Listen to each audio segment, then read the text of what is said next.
Good morning. This is the Cowboy State Daily Morning Show with Jake. The new way Wyoming wakes up.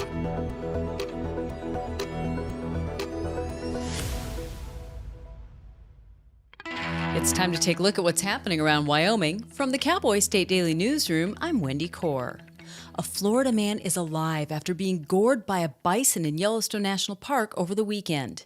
At about 3:15 Sunday in the Lake Village area of the park, a bison wounded a 47-year-old man from Cape Coral, Florida, after he approached it too closely. Cowboy State Daily's Mark Hines reports that this is the first human injured by wildlife in the park this year so far. According to what we know, somebody got too close to a bison, got into their personal space, and was subsequently hit, gored. We don't really know the nature of the injuries. There's a 47-year-old man from Florida who suffered minor injuries and was treated on site. How these things typically unfold is somebody got too close to the animal, got in their personal space, and the animal said, "No, I don't like that," and reacted accordingly. So it can't be said enough times, give animals space, especially big ones like bison that will mess you up badly in a very short period if you're not careful. Officials are investigating the incident. A Casper woman shot and killed by police on April 28th may have lured officers to her house and provoked the shooting. In a Wednesday update about the incident, the Casper Police Department said Jody Kobia was killed in the early morning hours after police responded to a 911 call reporting an active burglary. But Cowboy State Daily's Dale Killingbeck reports that when they arrived, officers were met at the door by Kobia dressed as the reported burglar and holding a weapon. Before they could even make contact, they were met at the door by a woman with a weapon and a big dog by her side, and that the woman started shouting at them and then raised the weapon, and then she was shot by officers. The release from the department is just saying they're trying to bring clarity to the situation, and the call was about a burglar, but there was no burglar. Court records show that Kobia had been served divorce papers April 14th and that her children had been removed from the residence. The Gillette Police Department, family, and friends of a Gillette woman missing for more than 3 weeks are asking for the public's help in locating her. 32-year-old Kelsey Johnson was last seen by a friend April 14th getting picked up by a man in an older model Dodge pickup at a trailer home in Gillette. Cowboy State Daily's Jen Coker spoke to Johnson's best friend, Jocelyn Wickard, who believes her friend may be in the Greeley or Denver area in Colorado. They're best friends, really close, always in contact. And she was concerned when she hadn't heard from Kelsey in a couple weeks. The friends got together and realized nobody had talked to her for 3 weeks. So that's when it got serious and she was reported missing. Officially, she was last seen on April 14th. But according to Jocelyn, somebody using Kelsey's phone, or it might have been Kelsey, reached out from Denver on text messaging saying they needed $20 to sleep in a thrift store in downtown Denver, she thought. And that was on April 23rd. Wickard told Cowboy State Daily she's very concerned for her friend's safety because she's not known to go off the radar for so long without contacting family or at least one of her friends. I'll be back with more news right after this. May is High Blood Pressure Education Month in Wyoming, as heart disease is our state's leading cause of death. Are you tough enough to know your numbers? Check out a blood pressure cuff kit provided by the University of Wyoming Center on Aging at your local library. Available in all 23 counties and 67 libraries. Don't be a statistic. Be tough enough to know your numbers. Learn more at uyo.edu/WYCOA. Well, over the last 18 months, reintroduced wolves in Colorado have trekked across vast swaths of that state, including one female who logged 1,230 miles between January and April.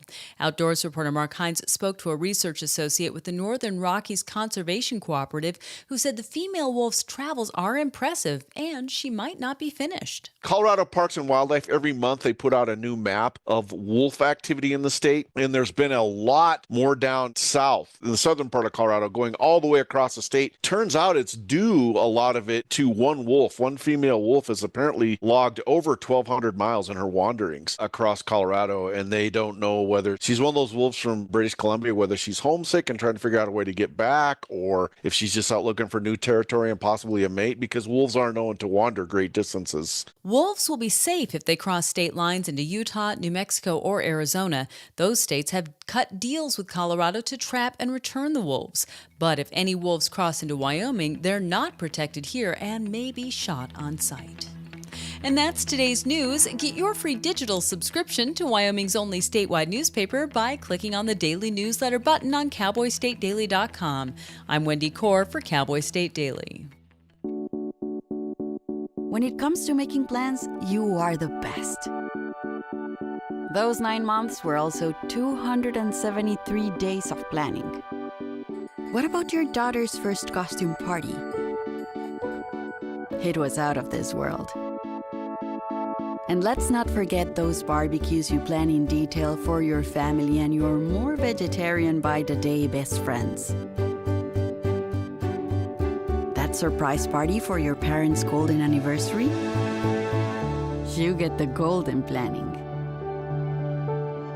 The same way you plan each detail for those moments, start planning to protect you and your loved ones from a natural disaster. Sign up for local weather and emergency alerts.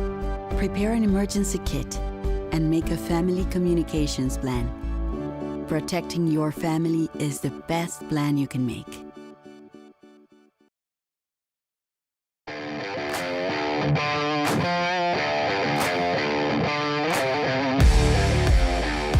It's the Cowboy State Daily Show with Jake. Jen Coker in the room in a minute. Here's what we're going to do today.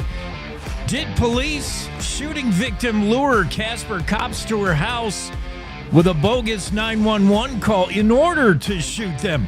Whoever had May 4 on their bison goring bingo card, you're the lucky winner. Yellowstone two-run season underway with the first injury by buffalo incident. Friends fear for Gillette woman still missing now more than 3 weeks. Turning back time, Wyoming's committed full speed ahead to nuclear. Wind energy is so yesterday. Are Colorado Wolves trying to get back to Canada? Representative Harriet Hageman asked point blank, is Trump's plan to rename the Gulf of Mexico really top priority? Special guests today include former Wisconsin governor, author, and Alzheimer's advocate Marty Schreiber, as well as grizzly researcher Peter Alagonia, who maybe thinks grizzly bears belong in California, too. Why not? Cali once had a whole mess of grizz. California once had like 10,000 grizzly bears, Jen. Huh. I didn't realize that. I mean, their state flag is the golden bear. Very good point. Yeah, I did not realize that. But I don't know if it could be done today. California's a big state. It's not all just LA and San Diego. Yeah, that northern tip too gets pretty vast. Yeah, but I don't know. I don't know if they're ready for grizzly. Yeah, I mean, do we need that? Is that? I mean, I'm just not a huge fan of the grizz. No, you've had. I mean, it's not my spirit animal. Yeah. Teddy bear, not grizzly bear. Yeah. Yeah, I've seen them out in the wild. They're formidable. Mm-hmm. You don't want to hang out with them, really, but it's cool to see them. It really is. Oh, man. Yeah, I went hunting once with an ex-boyfriend, hence ex-boyfriend, and there was a sign that said there was a grizzly mauling, be careful. And he's like, no big deal. And I'm like, what do we do to prevent this? And he's like, we walk, we hunt. And I started rattling my keys the entire 3-mile hike. And he finally turned at one point. He's like, I can't take it. Yeah. It didn't last much longer than that. Yeah. Walking and being quiet in the woods is like anti what you're supposed to do in grizz country. And unfortunately, I mean, that's hunting. And that's why hunters are always on the... I know. And I mean, I asked him once, what's your preferred way to die? Because, that's a normal dating question. And he said to be mauled by a grizzly bear. And I was like, okay, so I had that in my mind going into this. It's like that old show, where I forget his name. He just died, I think, the host of the show. And they put people on a date, and then they relive the date, they recount the date, and it usually had incidents like this. And then they say, well, do do you want to, was it a match? Do you want to have another date, And the show would end. A lot of times she's like, hell no. This sounds like one of those shows where, Jen's saying, We're not compatible. We're not. I mean, I would rather, there's so many different ways I would rather die than by grizzly bear. For reals, how early on was that? Is that one of your go-to lead questions, or was it back in the day during dating? How would you prefer to die? No, you build up to it. Okay. Through the course of banter, Got conversation, long rides, getting to the spot.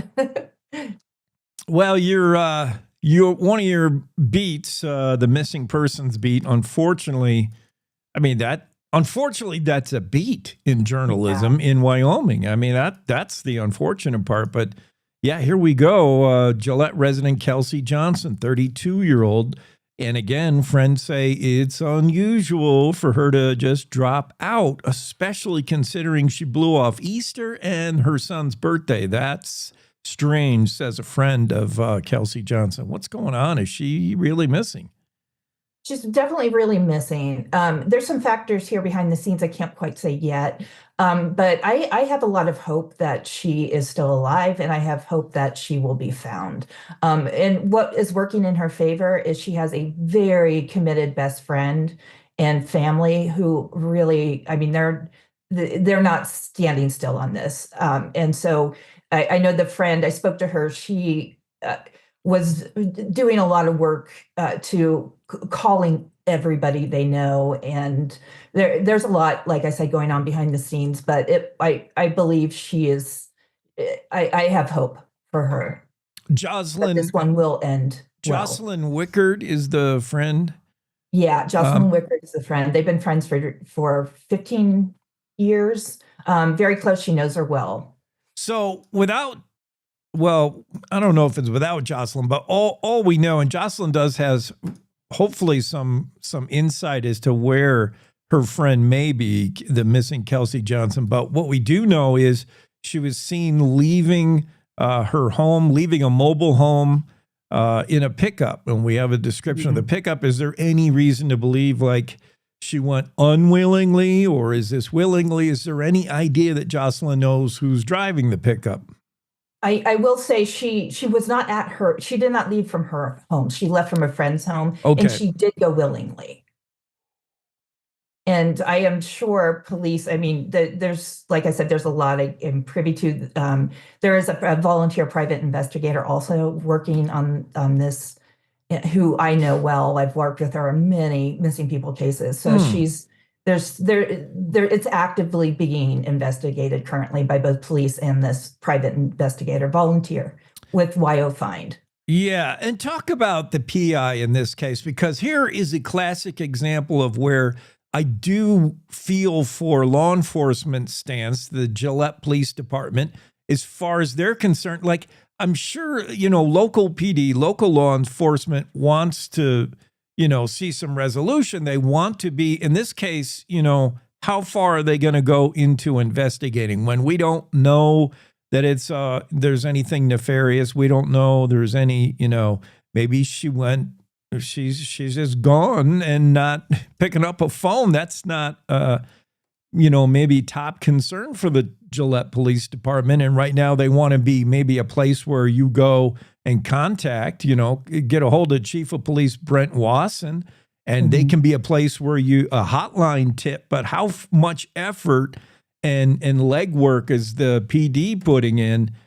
And maybe that's why you got to go with a PI. Well, in this case too, and her name is Stacy, and she has a close working relationship with police. And in this case, she reached out to the detective and said, "Hey, do you mind if I do a little investigating?" He said, "No, go ahead." Yeah.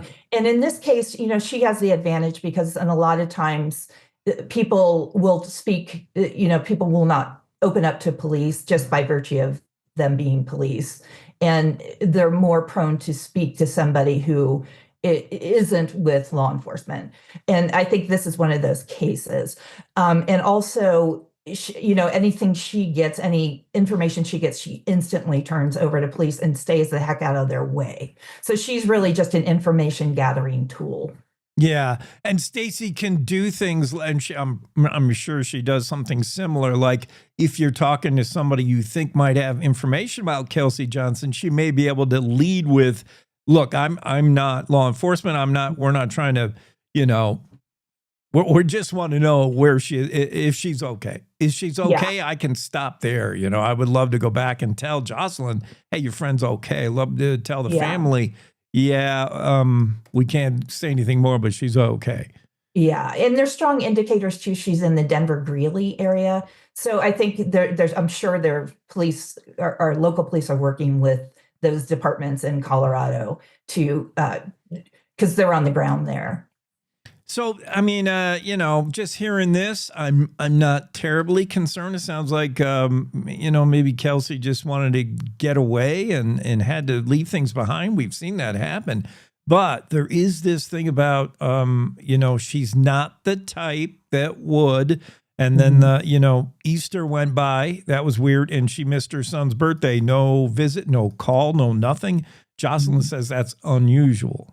Yeah, there's definitely indications that things are not normal because she, even at her worst, and when she was homeless, for example, she would reach out to someone. And on the 23rd, assuming that is her, using her phone. And I always say that because I don't trust anything I can't see with my own eyes. So if somebody reaches out on a text message and asks for $20, then you can't verify it's definitely that person unless you speak to them. Yeah, what's that about? The I need $20 to sleep behind the thrift store. Oh wait, or whatever it was. What's that? I don't quite understand that either. I mean, I'm assuming it's a cheap a place that opens up their doors and allows people to sleep for a cheap rate. I don't know. I mean, that was new to me also. And she wasn't clear on that detail either, only that her friend from from Kelsey's phone had sent a text message on the 23rd. And the text message says, I need $20. I need $20, yeah. And she sent it. Yeah. So, I mean, that's the type of thing she would do because she always reaches out to her friends, and she struggles with addiction too. So even at different times, she would call because once Jocelyn said she was in California and she needed help, and she reached out to Jocelyn, and they were able to get her back to Wyoming. So I think that they know they're friends, and that's the thing. And police understand that also when somebody comes in and says, "We know this person's behavior," so this is definitely not normal. Something's wrong. Yeah, it's tough when you're someone who's your MO or your past history would indicate you're someone who's made poor choices on occasion. So, yeah, Kelsey. Yeah, so we right. just hope she's safe, and like I said, her friend and family are very committed, and that's what you need. You need people constantly pushing because in Colorado, those departments are just busy. Yeah. So I think it's all hands on deck, and if you have a good working relationship with police and you respect your boundaries and your purpose and what you can do to help, then that's helpful. Because some private investigators I've seen, they get in there and it's just, they muck up stuff. Yeah. So you've done stuff with Stacy. You've done stories. She and I she's good. Yeah. Yeah. We worked on there's a similar case out of Torrington, and she and I went over there and spent a couple days. And we were able to go into jail. And this was a case where it was a drug situation. And so we were able to go into jail and talk to people, her sources, who would give us key information to finally track her down to Denver. Yeah. I bet for you, Jen, that's fascinating to see how someone like Stacy works. Stacy, a PI, is probably your spirit animal, not a grizzly. Yeah, I have to say, her courage. I've been in 2 a.m. in a trailer park with her, and it's like, you're a brave girl. Yeah. In the dark forest, tiptoeing, making no noise, and hearing growls in the trees.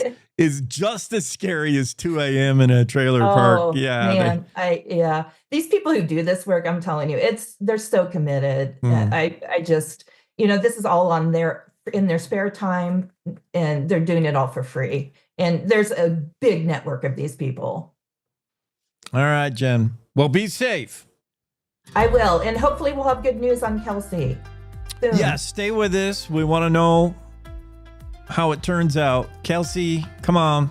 Get right. Get back to, I don't know. Join us, Kelsey. Yeah. Thanks, Jen. You have a good one. Yeah, you too. Have a great Thursday. Thanks. Cowboy State Daily Show on a Thursday edition. It is May 8th. And thank you for starting your day with us. Greg Johnson will be in here in a minute. We'll talk a little bit of basketball and other stuff right after this quick break of the Cowboy State Daily Show with Jake. Wyoming is a big state. There's so much ground to cover, so many stories to tell. But the Cowboy State Daily News team is up to the challenge. I'm Wendy Core, host of Cowboy State Daily Video News. Whether it's politics in Cheyenne, energy issues in the Powder River Basin, or grizzlies in Yellowstone, our talented crew of experienced journalists are out there finding and telling the stories that matter. What's the best restaurant in DuBois? Renee Jean checks it out. What's the most recent Supreme Court decision mean to our everyday lives? Claire McFarland explains. How is the upcoming elk hunting season shaping up? Mark Hines lets us know. Every day, I talk to the reporters who are covering the topics, issues, and people that are important to Wyomingites, and in our daily newscast, I bring you those stories. Tune into the Cowboy State Daily Video Newscast every morning, only on CowboyStateDaily.com. This is the Cowboy State Daily Radio Network. Gracie and Pedro might not get along so well. They're standing on my tail. But there's one thing they agree on. There's a right seat for everyone. Oh, that's the good stuff. Whether you're a dog, Hold on, Pooch. a cat, a fish, or a rat. And I'm a ferret. Be sure to travel safe. How can you be so sure? I'm absolutely positive. On your next adventure, make sure your children are in the right seat for their age and size. Get it right at nhtsa.gov/the-right-seat. So I wanted to talk with you and your mom today, Lily, because some people at school have noticed changes going on with you, and we're concerned. Like what? Who? Some of your friends, teachers. It sounds like you've lost interest in a lot of things lately. You're hanging with new friends. So, individually, maybe those things are no big deal, but taken together, and then the incident the other day, you were with Derek when he was caught selling marijuana. yeah, he was selling it. Honey, we know. But we care about you and want to know what's going on. That's right. We just want to understand better and see how we might help.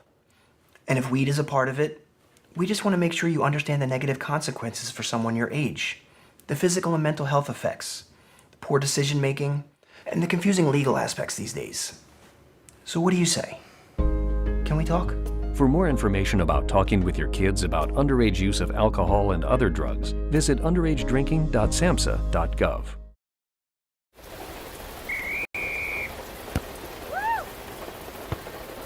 Come on! Go, Diane! Yeah, keep it going! Yeah! Go, honey!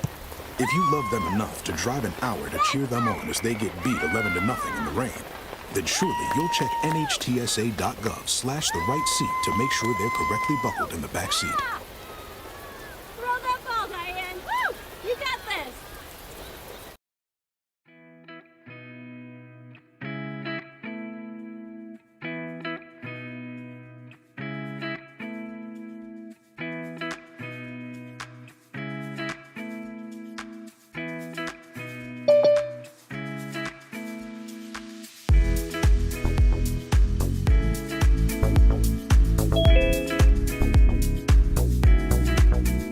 Back in studio, Cowboy State Daily Show with Jake. Greg Johnson joins the discussion.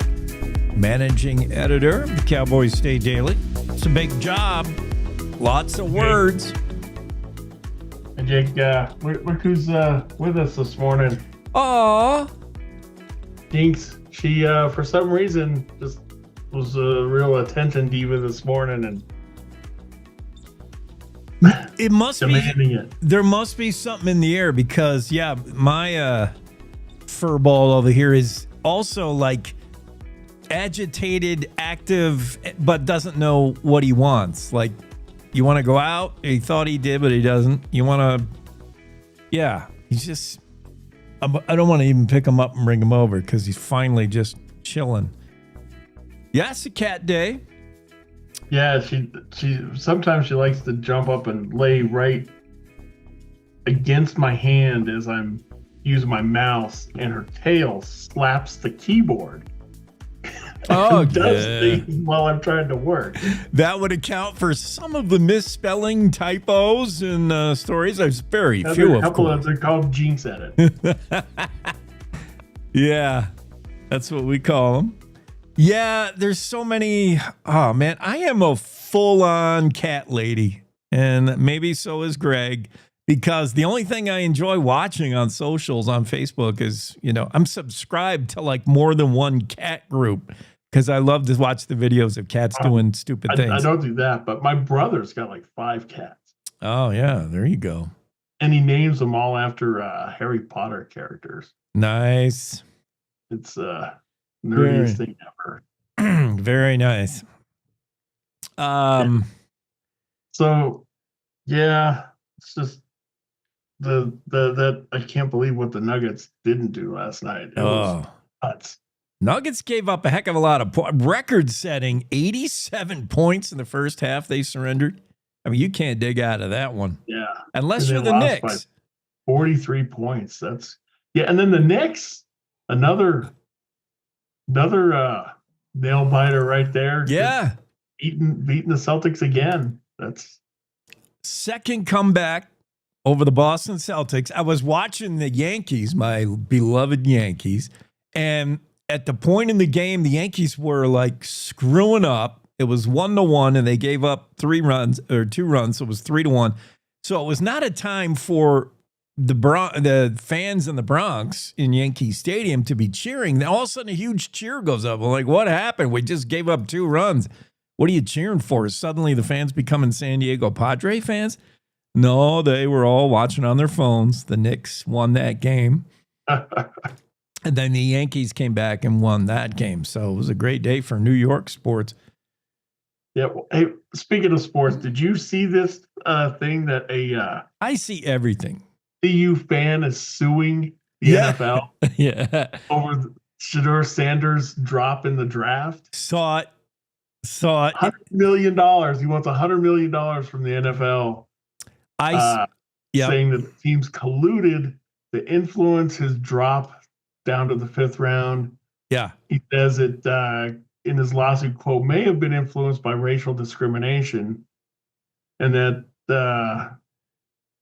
the league just misrepresented the draft to fans, basically saying this it's supposed to represent, where these players stand, and that they didn't by letting his letting Sanders drop that way. So $100 million for punitive damages. Yeah. There are several things wrong with that, but 2 that jump to mind. Just several? Just several.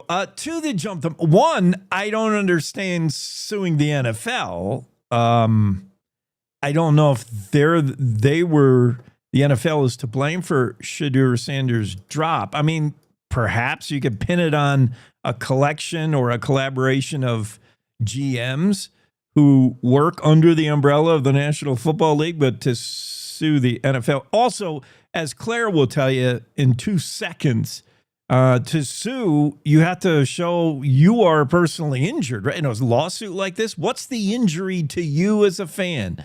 I could see Shedeur Sanders suing. It's emotional distress. Yeah. Is what it says in there. Yeah. The emotional distress. Now, it'd be one thing if Shedeur Sanders was suing. That's what I said. Colluded against him. Yes. For a fan, I don't know that the racial discrimination thing comes into it. If you can, I don't know if that is saying it's discrimination because he's a black quarterback. Because if it's just he's black already, all they have to do is say, okay, how many black people were drafted before you? And how many black owners of teams, black general managers? There's a very well represented. There could be something to that, but anymore, it's not. I don't know. It's just a weird. It's just a weird lawsuit. Yeah, it's for those who haven't seen it, $100 million lawsuit brought against the NFL for the fall of Shedeur Sanders in the draft from potential first-round pick to fifth-round pick. And yeah, I can't believe we're still talking about this, but we're still seeing headlines in the news. I just saw one today, again, trying to explain why. It was a headline, why Sanders slipped so far. And again, it's all the stuff we've been talking about. His dad, his attitude to skip certain things like the combine and the senior game, his flash, he's wearing the like $1 jillion watch while he's playing or something.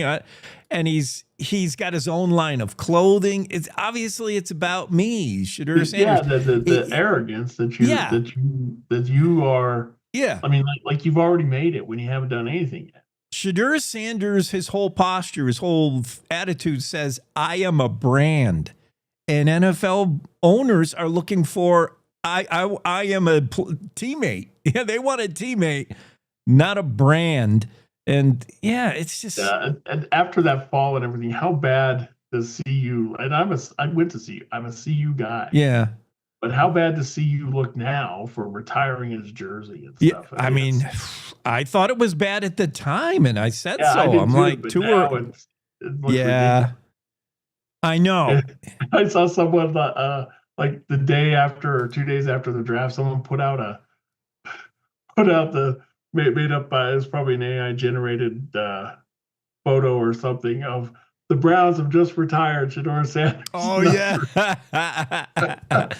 I saw that.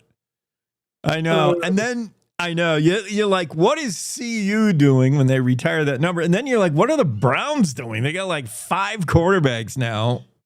What? I don't know. It's nuts. And before we get to our news, I mean, you had to have seen. What's his name? Chewy. Did you see Chewy the raccoon? No, I did not see that. The meth smoking raccoon. Oh, I briefly, but I didn't stop. I was scrolling and I didn't swipe. I swiped left or right. Oh, what is it? It's hilarious and sad at the same time. But the body cam footage from a traffic stop. They stopped this woman because they knew she didn't have a license. Yeah. And in her car, they found. He stops her. He goes back to his car. When he has her get out. When he comes back, apparently the woman has a pet raccoon, and it was in the car with her. And when he comes back, the raccoon had moved and it was sitting in the driver's seat and was playing with her meth pipes. Oh boy! And in fact, you could tell the raccoon is just imitating what he's been seeing. He knew how to work it. He's taking the meth pipe and putting it up to his mouth like he's smoking the meth pipe. Oh man. And, that's as bad. It's funny, but it's also kind of sad that a raccoon has seen her smoke meth so much that he can imitate her doing it. Yeah, that's as bad as the telltale parrot when the cops come knocking at your apartment door and the parrot goes, "Hide the stash, hide the stash." Shut up. Like animals ratting humans out, man. Yeah, you stupid raccoon. That's right. I did see a photo of that raccoon with a crack pipe or whatever, and I thought it was fake news. I'm like, nah, it can't be real. I didn't even look.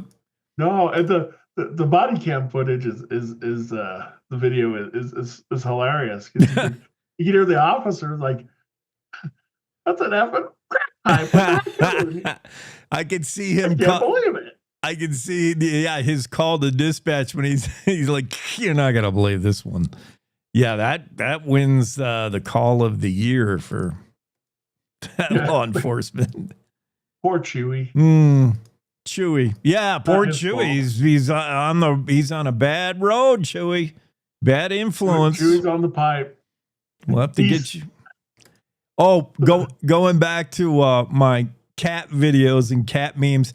I saw the cat meme of a cat knocking off one of them high price, expensive $60 million Hornets off the aircraft carrier. Like that's how it fell in. We just, heard. Now we find out that another one just fell off that same aircraft carrier. It failed to land and it overshot the ship. So that's now 2 in a week and 3 total $60 million Hornets that the Navy has lost off that aircraft carrier. I don't know if cats are to blame or what, but dang. That's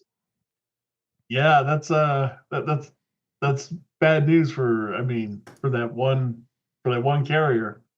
Yeah. But yeah, I saw that same meme. How it came off, and it's so true. Oh yeah, cats got to knock everything off. And there's all kinds of videos out there called, and a lot of them are called cats being jerks. Yeah, I got one called cats being a-holes. Yeah, that's the one. Yeah. That's my favorite on Facebook. I watch it all the time. Cats can be real a-holes. Yeah, I know. I know all about it. Look at you as they're like doing it. Yeah. So, is Wyoming turning back the clock? Remember when it was all about nuclear power? Now, that's we know better than to do nukes because they could melt down. So we've gone into a more informed society where we're doing solar and wind. And now we're going back. Now we say, nah, no more. Wind to Wyoming. A group of mostly blue states suing Trump over the halt of federal wind energy permits. We're turning away from wind. We're embracing nuclear power again. Renee Jean has a story about nuclear, uranium, and what she calls, and I'm sure this is your stuff too, the power value chain of nuclear. Explain what Wyoming is poised to be able to do when it comes to digging up uranium, feeding it into nuclear plants, some of these smaller scale ones, and establishing a power value chain. Yeah, well, it's just like any any business, if you have a cooperative or anything like that, you got the with nuclear, it really is kind of a different revolution for nuclear energy, because now it's all about the smaller plants. It's all about these they call them modular, but they're not like mobile or anything like that. But they're just pieces, and that they have different ways of producing nuclear energy than your traditional 3 Mile Island type of plant. Like the natrium is using basically salt to do stuff with.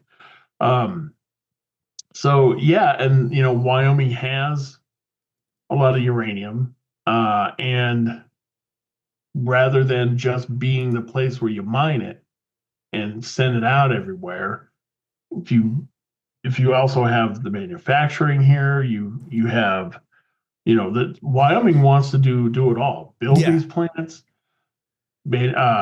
process and refine the uranium and everything. It could kind of be more of the hub of the spokes rather than we just mine it and send it out everywhere. So I think that's where it's going, and it's going to be it's going to be a real thing. I think at some point, the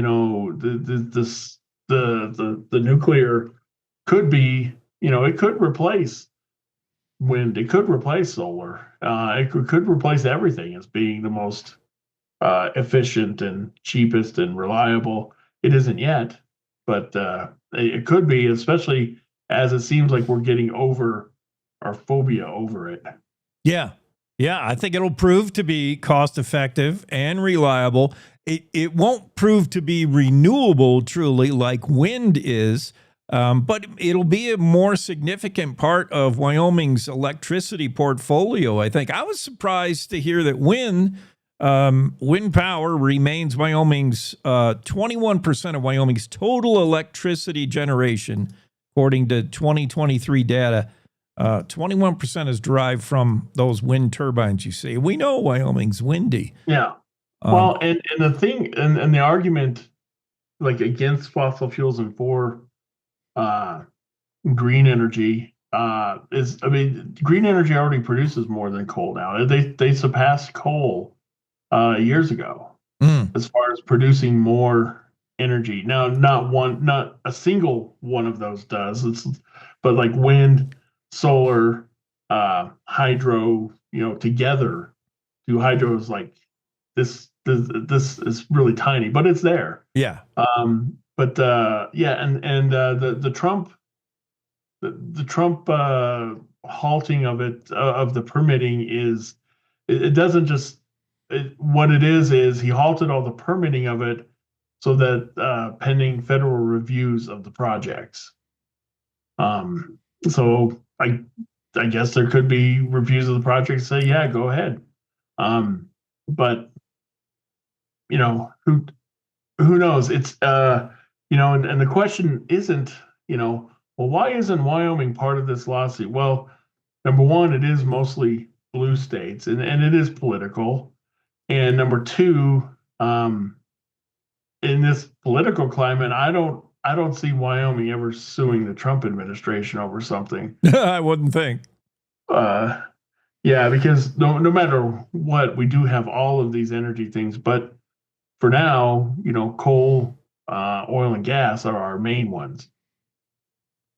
The story from David Madison concerns that lawsuit on Monday. 18 AGs from mostly politically blue states filed lawsuit against the administration over Trump's freeze of development of wind energy. And I think, Trump pushed pause because he's not down with wind energy in general. He doesn't think it works. He doesn't like it. But he certainly wants to do away with, the incentives, the federal money, subsidies. He doesn't like subsidies for EVs or wind. If wind is going to stand as a renewable energy source, it's going to stand on its own. There's no reason for tax money. And there's a lot in Wyoming who agree with that. And I've been covering energy here for 10 years. I've heard that for 10 years. People are upset about those incentives because they say it gives those sectors an unfair advantage. When trying to compete with them, it's like, well, they get X amount of money just right off the top, and we don't, and so that there has been an argument against that for long before Trump was in office. But there's a lot in Wyoming who agree with that sentiment against extra incentives for those, because it's like they say it's punitive, and depending on your perspective, it could certainly seem that way. Yeah, it creates an unfair playing field, give an advantage to a certain energy sector. And it also, the whole energy picture is distorted when you have things like, California, which is required by their state statutes or something to derive a certain percentage of their energy from renewables. So it's the great need and demand in California, which is kind of artificial if it's, derived by politics. And then, all of a sudden sprouting up wind turbines in Wyoming to feed California's need for renewable energy. It's just weird. And it's not just percentage of power produced by renewables. They also put caps on percentage of power that can be produced, that they can use, produced by fossil fuels. And so what'll happen is when there's not when they've reached that fossil fuel limit and there's not enough of the green energy at the time of demand to do it, there's blackouts. And it's not that the power isn't available. It's artificially unavailable because of that regulation. That's just so wrong. Ugh, man. Well, there we've covered everything from cat mischief to energy production or energy extraction in the United States. Yeah, wow, we haven't even got to the good one yet. Oh, what's that? A good story of Cowboy State Daily, you mean? Yeah. Oh, well, go tease it for us, and then we'll head to break. What is it? Florida man, first bison goring of the season. Oh, yeah. It's officially not the season until the bison is gored. It's officially tourist season. If you had May 4th on your bison bingo card, you're a winner. If you're the guy from Florida, maybe not. We'll be right back. Talk about that and more on the Cowboy State Daily. Want to stay in touch with what's happening around Wyoming? I'm Wendy Core, host of the Cowboy State Daily video newscast. From Mountain View to Upton, from Jackson to Cheyenne, our reporters are out there finding and telling the stories that matter. Every day, I talk to the talented journalists who are covering the topics, issues, and people that are important to Wyomingites. And in our daily newscast, I bring you their stories. Tune in to Cowboy State Daily video news every morning, only on cowboystatedaily.com.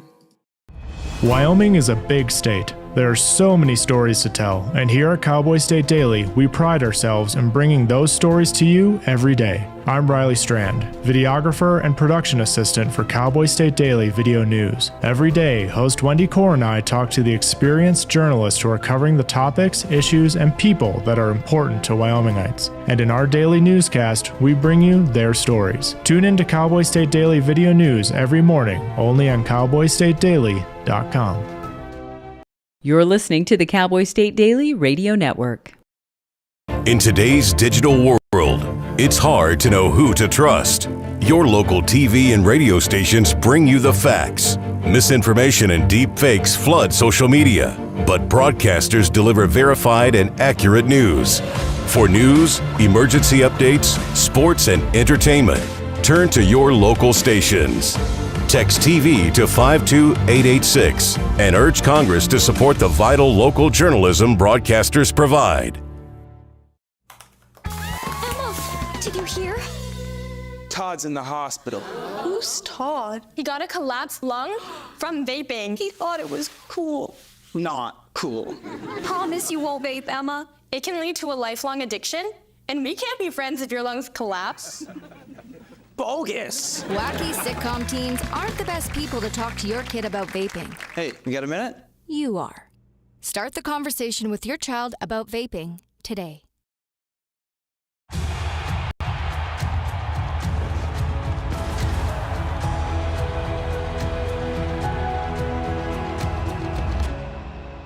Breathe.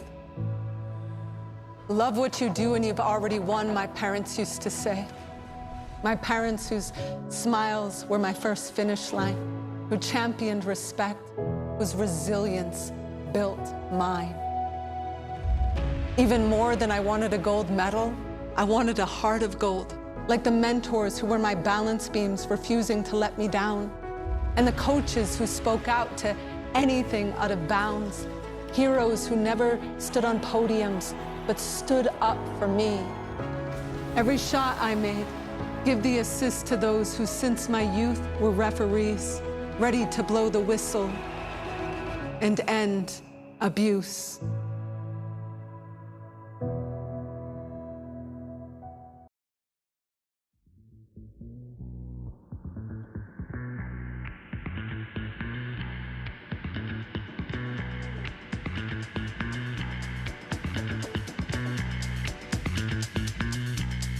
Cowboy State Daily Show with Jake.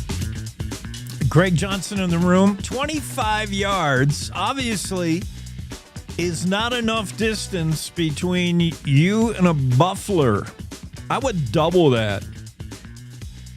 Wildlife officials say, about 100 yards from anything that's got teeth, like bears and wolves, and 25 yards from all others.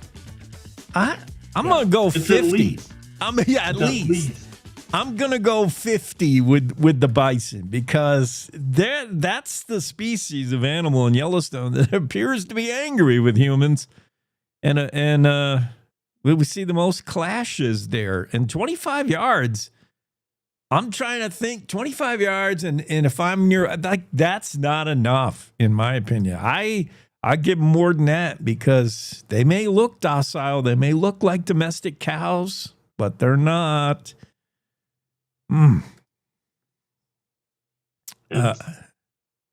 Yeah, it's and you know this guy too says was approaching the bison. That means you're getting closer. So people, they always. It's just I don't understand it. And it's been a bad. It's just frustrating. It's just frustrating to see it. That, you know, no matter and even more today when there's so much attention brought to it, it's all over the place with social media and everything, and people still do it. Yeah. And for a while, I could understand because despite it being so high media attention in the news everywhere, you know, once in a while you'd see an incident still happen, and it was usually an international visitor. Maybe there was a language barrier, you know, the Chinese tour bus. Maybe that was the disconnect. But this is a regular old guy from Florida. Do you not read the newspaper? Do you not read Cowboy State Daily? I don't know. I mean, regular old guys from Florida do some pretty dumb things all the time. That's true. You see that?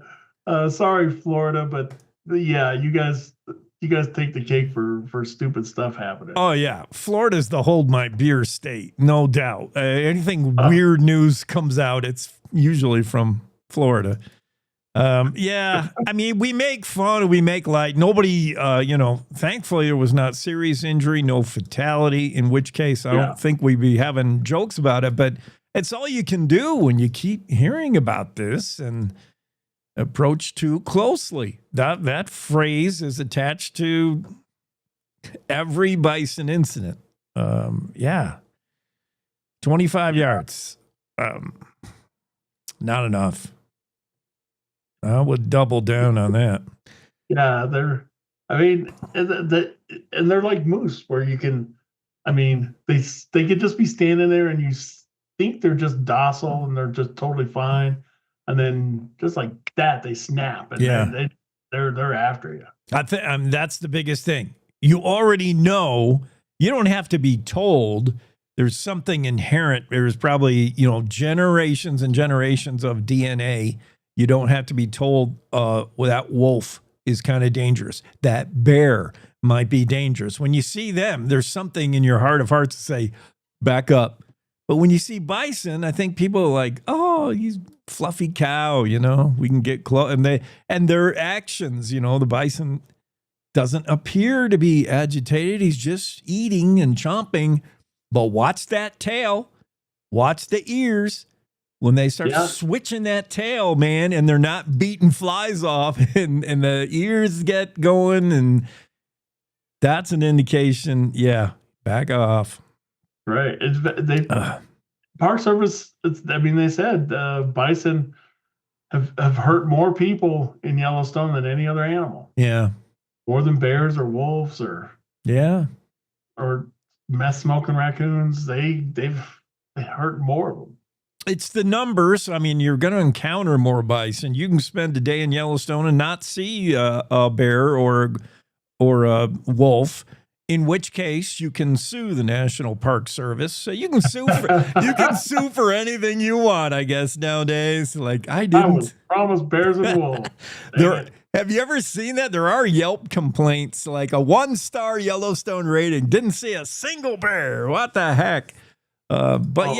You'll encounter bison most likely. There's a lot of them, and you can get kind of close to them because they're often right there next to the boardwalk. But yeah, that's the recipe for trouble, and we've seen it. May 4 already got our first goring. You know, we were talking about Casper Police Department and, you know, finding it tough to get information out of certain police departments.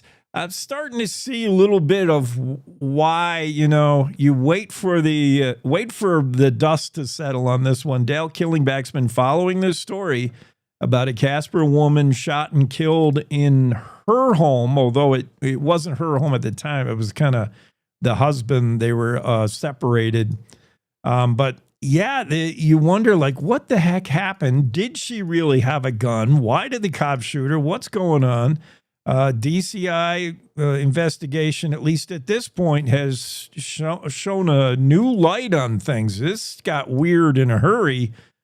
She made the 911 call, apparently, to say burglars in the home, and she possibly did it in order to lure cops there. This thing looks a lot different now. Yeah, and it's actually the Casper police who put out all that information yesterday morning. Okay.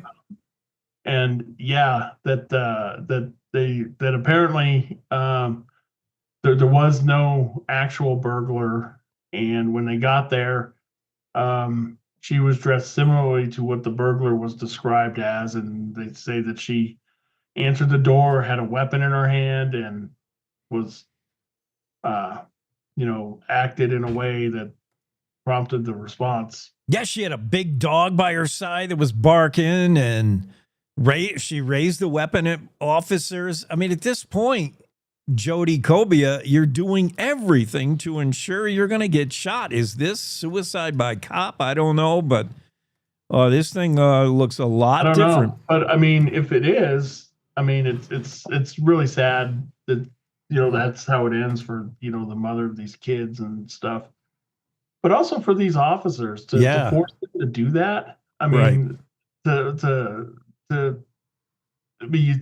people talk about suicide by cop and they don't consider the cop in that. Yeah. Being forced to take that action because, I mean, let's face it, suicide is really selfish anyway. And, it's been called like a really, selfish or a cowardly thing to do because you can't deal with your problems. But to also make someone else do it for you is it's the ultimate. It's really, yeah. I mean, I feel for those guys having to be put in that position. It's really not fair, but it does happen. And it's tough, and the thing happens so fast. This isn't like a prolonged standoff where cops finally got tired of it and shot the victim. This happened fast, I would bet. They answer the door and all of a sudden things escalate to she's pointing a gun at him and there's a dog there. So I just mentioned that because you think about a law enforcement and all these guys have a taser and a firearm. And if they had the option, they would go for the non-lethal route. But in a hurry, your training, your muscle memory takes over, and you're just grabbing the firearm. I mean, yeah, I don't know. That's I'm glad we know more, and I'm glad Casper Police Department let us know more. If what's reported is all true, and I don't have any reason to believe it's not true, I mean, that they didn't have a chance. I mean, someone is shouting at you and raising a weapon towards you. You got to defend yourself. You've got to respond that way. And people are ridiculous when they say, well, why don't you just shoot him in the hand or shoot him in the leg? I mean, it's not the Lone Ranger where you just shoot the gun out of their hand all the time and stuff. And, you have to take the appropriate action because someone hurt can still kill you. Which is why I'm glad we have body cam in a lot of incidents, because then you really get to see, like, this is not easy, and these things happen fast. Well, we don't have time to fully flesh it out, but I just wanted to confirm that this is you writing the headline. I'm almost positive, Greg. You or Jimmy. It was a collaborative effort. You don't know what story I'm talking about.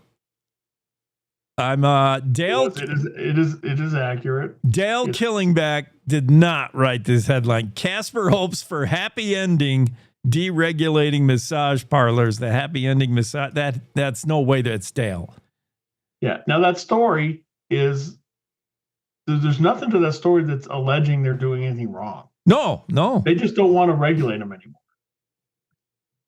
So that's what the story is. But the city is unhappy with having to regulate them. I like it. I like it a lot. These stories and more in the Cowboy State Daily. Check it out, cowboystatedaily.com. Greg, thanks for dropping in with us. Yeah. I think your cat's doing something in the background. He's knocking something off the table. You better get him. All right, we got to take a top of the hour news break, and we'll be back with more on the Cowboy State Daily Morning Show. So good to have you with us this Thursday. Thank you.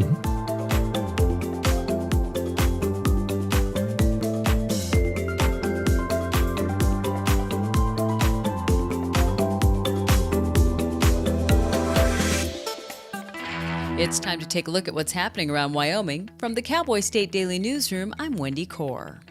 Wyoming has a shot not only at becoming one of the nation's leading uranium suppliers, but it may yet capture some or even all of the manufacturing processes associated with turning uranium ore into nuclear fuel rods.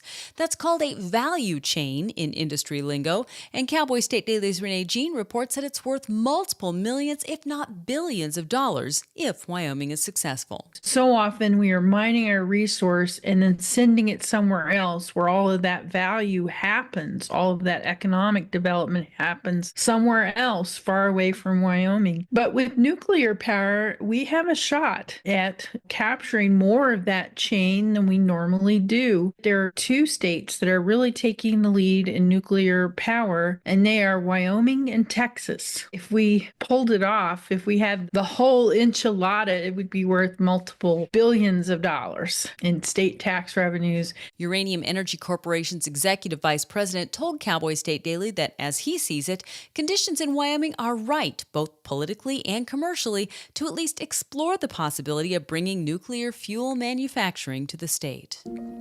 The Casper City Council took its first step Tuesday to get out of the massage therapy regulation business, voting unanimously to repeal language associated with it in its ordinance that regulates businesses affecting public health.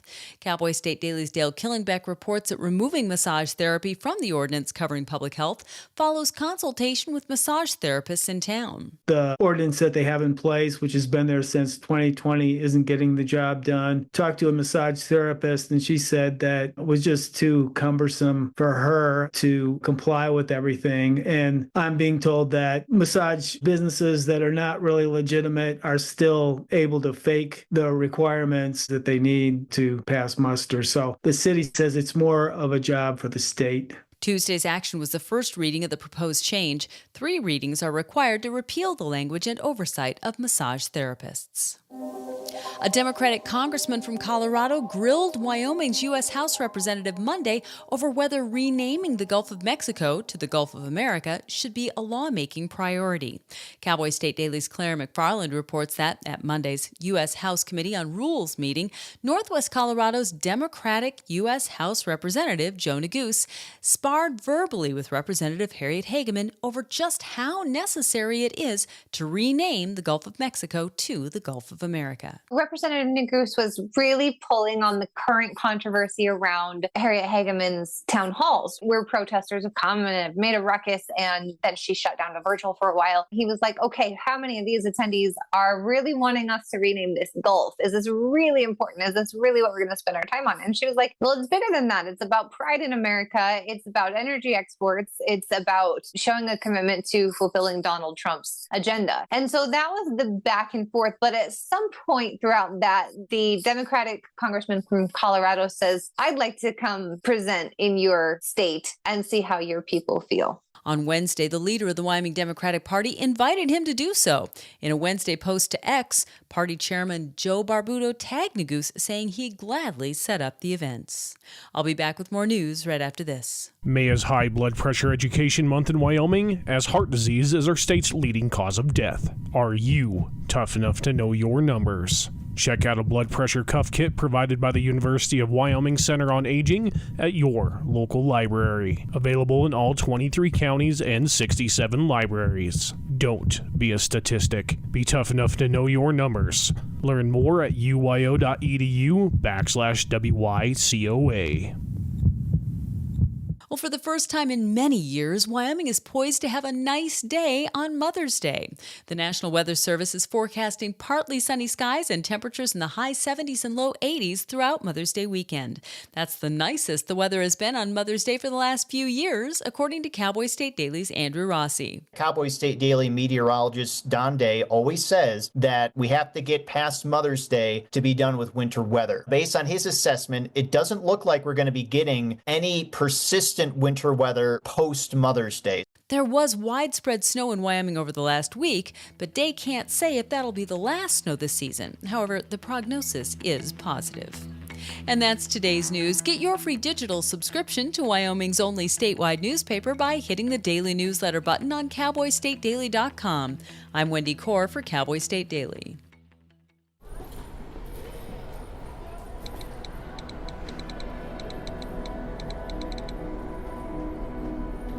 Some people judge a book by its cover, and if you're not what people are looking for, you're kind of like a reject.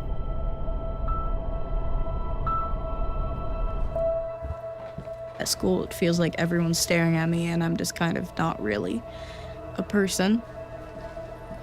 Sometimes I can't believe that you could be proud of me if I'm not proud of myself. It just was hard today. Nobody was listening to me. Think of our best times together. Let's do more of that. Try to understand me more, and I'll try to do the same. Listening is a form of love. Find ways to support your kids at soundidouttogether.org.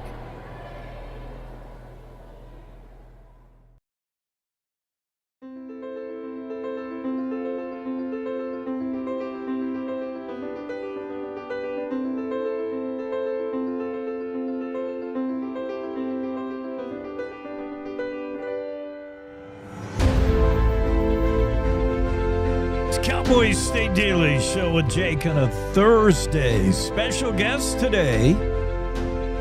We're going to talk grizzly bears, particularly in California. Remember, that was in the news just a few days ago. We were talking about one group, the Grizzly Bear Alliance, I think it is, that is proposing to reintroduce the grizzly bear to California. Once a grizzly bear hotbed, 10,000 grizz were in California back in the day.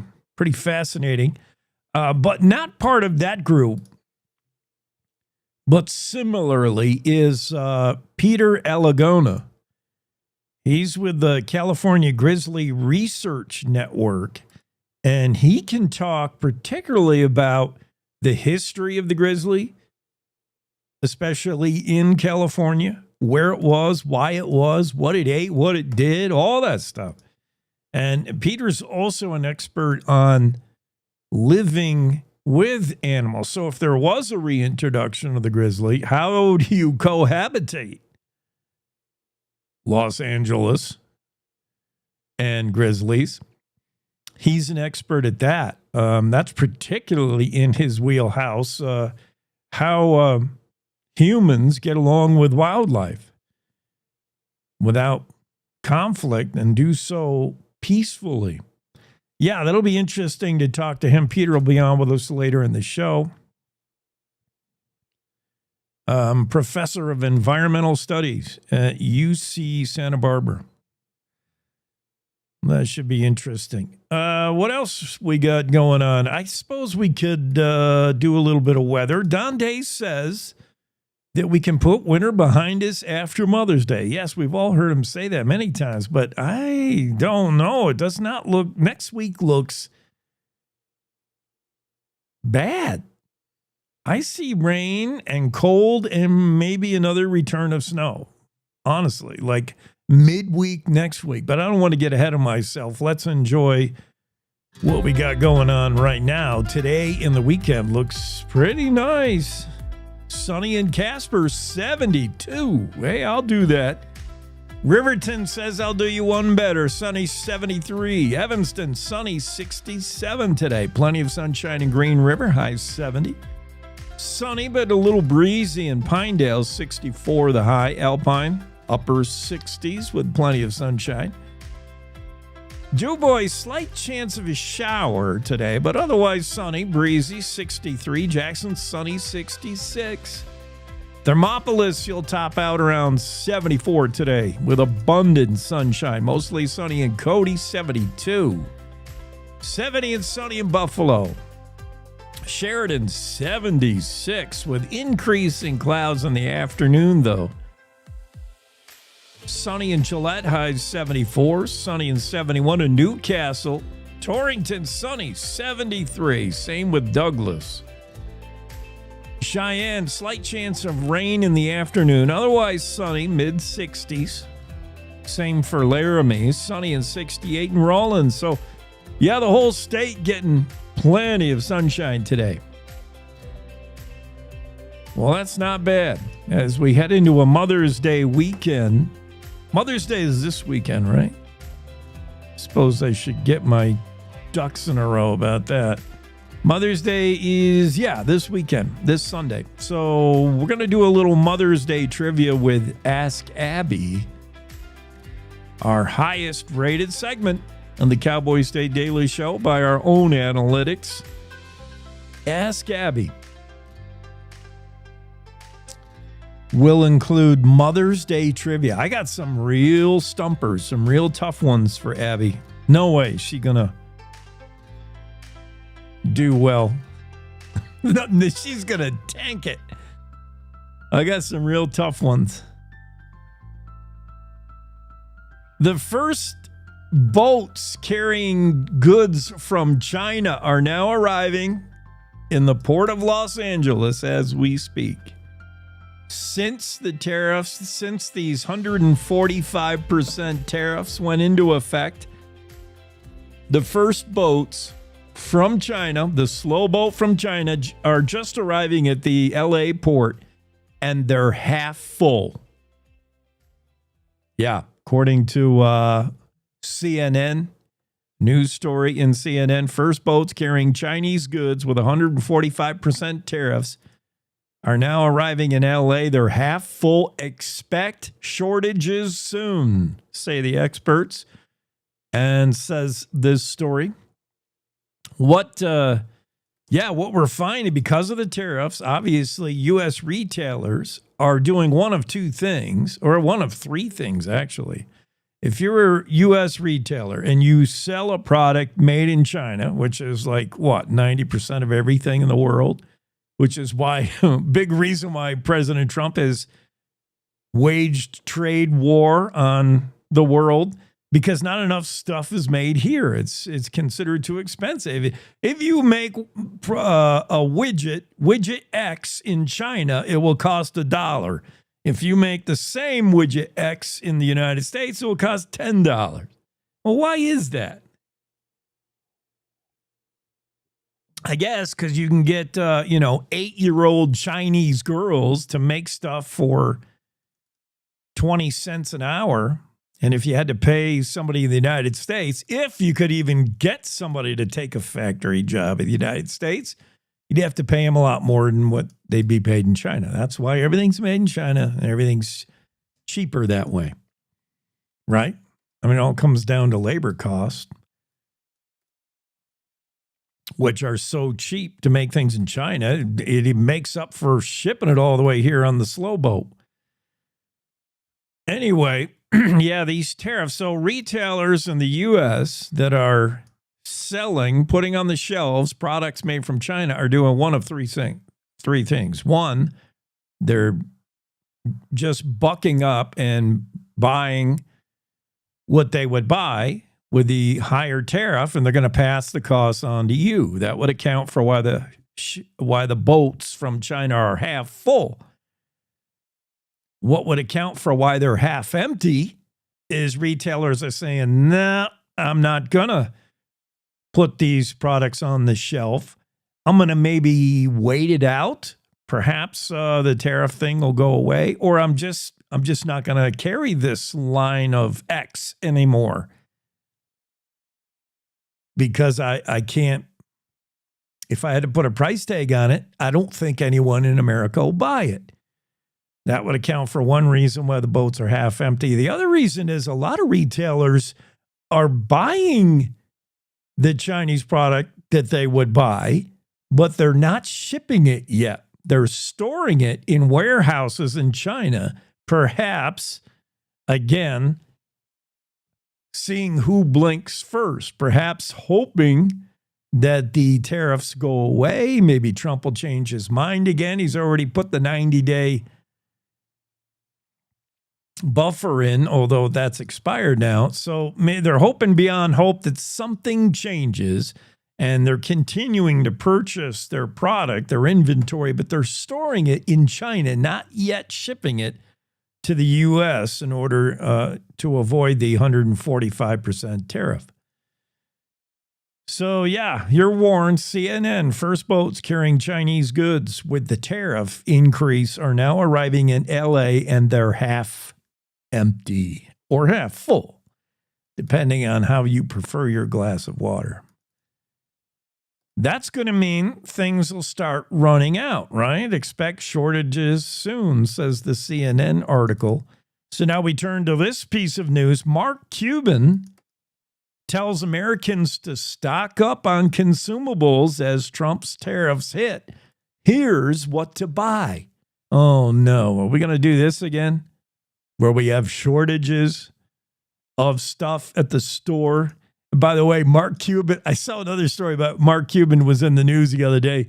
He was asked by someone, or he's been asked by more than one person.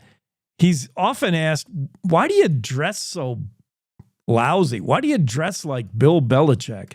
Why do you dress like you're a bum? And Mark Cuban's answer was, because I can. In other words, I'm so rich, I can wear whatever I want. If I want to wear sweatpants every day and Crocs, I will. Anyway, Mark Cuban, if you're inclined to take financial advice from him, suggests that Americans should stock up on these things because you're either going to find they're too expensive or you won't find them at all. Toothpaste is one of them. Get out and buy your toothpaste now. Soap, including laundry detergents, another item you might want to stock up on. It's going to cost more or you won't be able to find it.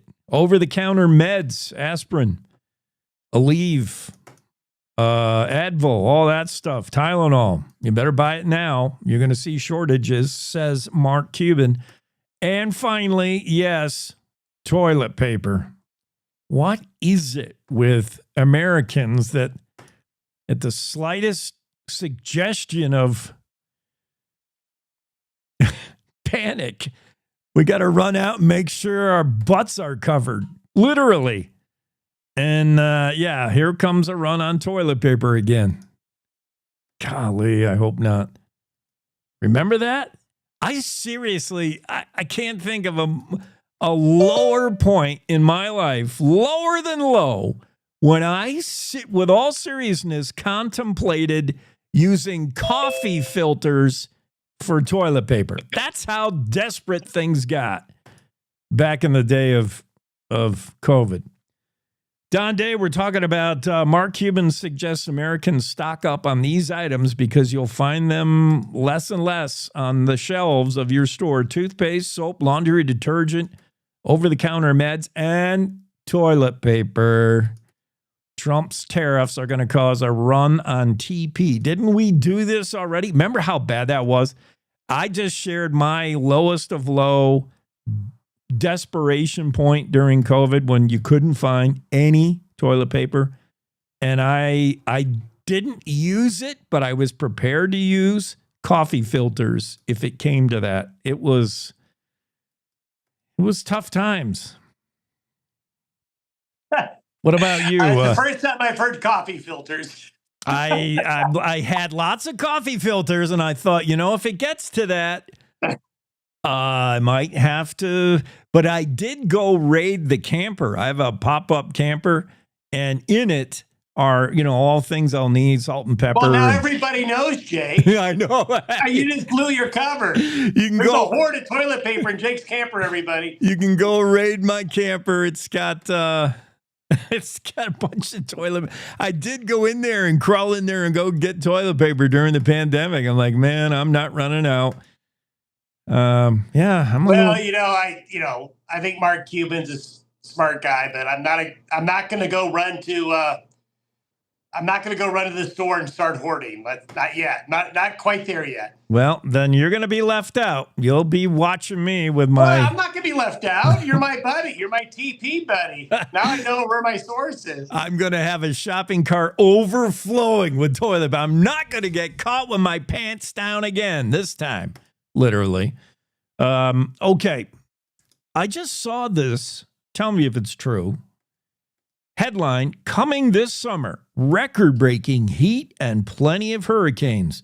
Hurricane season gets going next month.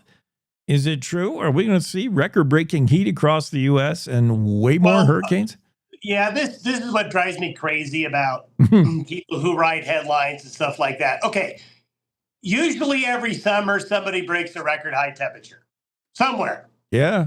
Okay, and there's always going to be hurricanes. Okay. Yeah. So we kind of have to put things in perspective a little bit. I will tell you, there's contradicting signals this summer. Yeah. There's some indications that really will be a hot summer in parts of the United States, and there's some indications it won't. My confidence in the summer forecast is really, really low. So I always just say, well, let's just wait and see. This goes back to the Mark Cuban thing, okay? Let's instill a panic in everybody, with a couple of headlines and not think through this carefully. So proceed with caution on headlines. Yeah, and then, it brings to mind this 6-month seasonal forecasting. We see the Farmer's Almanac do it. Is there any reliability in doing a forecast, let's say, for winter and summer, 6 months out? When we're in the throes of winter, can you say, well, this summer it's going to be hotter than normal? When we're in the middle of summer, can you forecast this winter looks like the snowiest ever? And is it easier to do one over the other? Is it? No. The track record is poor. I mean, and this is the thing too that I wish media organizations would, when they write headlines like this, is they never go back and say, well, how good was the forecast before? Yeah. The winter forecast was a complete bust. The National Weather Service, a lot of the long-range predictions were for a warmer than average summer, especially in the central United States. That January and February was one of the coldest 2 months the Midwest and Great Lakes has seen in years. Okay, they missed it. And I will tell you, there were headlines last fall: "Be ready for a warm winter in Chicago." No, didn't happen. So that's why it drives me crazy with those things. It's like we can only take these things so far out for a certain amount of time. So the answer to your question is seasonal forecasts are difficult and the track record is poor. So you just have to take it all with a grain of salt. And these long-range seasonal forecasts, much more likely to not have hindsight attached to them, hold weather forecasters accountable, saying, hey, you blew this one. I know you go back and look all the time trying to find ways to get better. Was I right on that last weekend? Or was I wrong? If I missed it, why? It's easy to throw a 6-month forecast out there and then everybody's going to forget about it. And good point, Don. The whole Mother's Day thing, we're getting to a Mother's Day Sunday. Andrew Rossi tells us that for the first time in a while that Sunday forecast is looking pretty good across the state. So it's going to be all right to take mom outside to dinner, to a restaurant. But your notion that you need at least Mother's Day to turn a corner on winter. Boy, next week, midweek, I'm still looking at that, Don. I'm worried, but maybe I'm getting ahead of myself. How's the weekend? You're getting ahead of yourself. We definitely have something coming in next week, especially for the northern and western part of the state. But between now and Monday, it is going to be warm. I mean, we're really going to warm up. There'll be 80s this weekend in parts of the state. So another weekend where the weather looks pretty good. For Mother's Day Sunday, there might be a late day thunderstorm. Sunday's going to get a little breezy. We're going to have the wind pick up a bit, but I'm splitting hairs. Between today and Sunday, the weather is going to be as good as you're going to get it in early May, but you always got to pay the piper, right? So eventually there'll be another system coming in and cause the pendulum to go the other way. Yeah. And that'll be around Tuesday and Wednesday of next week. All right. Well, we'll worry about that when it gets here. I like the weekend. Sounds good. I'm going to be up in Gillette. I bet it's going to be hot up there. Hey, when you're in Gillette, stop by a few stores, see if there's some toothpaste and toilet paper you can grab. I'm hoarding my whole way there. I'm just going to stop, fuel up, and go get toilet paper everywhere I go. Yeah. Sounds good. Thanks, Don. Bye-bye. Day weather forecast. Looking good for Mother's Day weekend. I like that. Let's take a quick break. We'll be right back with more on the Cowboy State Daily Show with Jake. To the Teton Range, Cheyenne to Sheridan, Rawlins to Ralston. Cowboy State Daily Morning Show covers the state like no other radio show or podcast. We love Lovell. We're eager to share the stories of Story will crow about Crowheart and yodel over Yoder. Whether you make your home in Sweetwater, Chugwater, Powder River, or Green River, the Cowboy State Daily Morning Show will make you feel right at home. Jeffrey City, Atlantic City, we see you. Little America, Big Piney, you're on our radar. Howdy, Wapiti, Meeteetse, Shoshone, Ten Sleep, good morning, welcome, Torrington, Riverton, Wheatland, Lusk, Lingle, Lander, Timber, Casey, Kerwin, Moorcroft, Mountain View, Moose, Fort Bridger, Fort Laramie, Fort Washington, Hannah, Hudson, Hewlett, Dayton, Daniel, and DuBois. We are east of Weston, west of Midwest, north of Newcastle, and south of Sundance. Border to border, we love Wyoming and every one of its communities, bar none. This is the Cowboy State Daily Radio Network. When you hear the words nonprofit organization, what comes to mind? Is it a place your dog called home before finding you? Is it an organization that supports accessibility? Is it a place that ensures your safety and that of those you love? That protects endangered wildlife and habitats or fights for our most basic needs? It's impossible to show all the ways nonprofit organizations make a difference in our world. One animal, one person, one cause at a time, but it's not impossible to be part of it. When you give what you have to a nonprofit organization that needs what you can give, you help promote, protect, and strengthen the reach of these incredible organizations. The Nonprofit Alliance is here, helping connect people like you to the nonprofits that enrich your life, your community, and the world we share. Reach out to a nonprofit organization that inspires you today to find how you can help make the world a better place. The challenges our planet's animals are facing sometimes feel a bit heavy. The animals haven't eaten in a day, 2 days, they haven't drank anything, they're cold, they're dehydrated. As soon as we started our descent, everywhere I could see was mud, just absolutely mud. The country has been in prolonged drought for so long, it was like a tinderbox waiting to go up. Okay, very heavy. Each of us wants to be part of the solution, and we can be. Remember that there's good happening right now. At home. All right, we were able to get into your unit, and we have all 4 of your cats. So, okay. And around the world. For any animal in any disaster. So let's focus on that, right? Be part of the solution, one rescue at a time. Search ifa.org/disaster ready.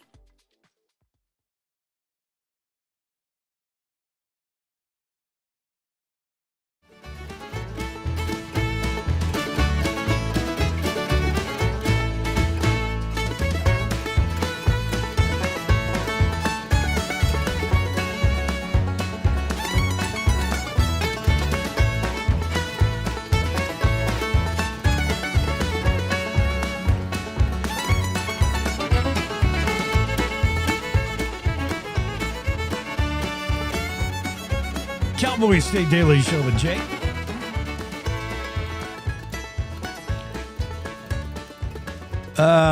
Pete chimes in on our Facebook Live comment section. Hey guys, How do you feel about Wyoming having no oversight over their government entities such as commissioners?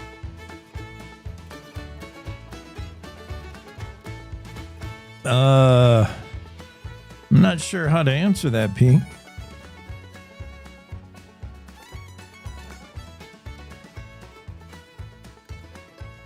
I mean, no government oversight in general, for me, is a positive, not a negative.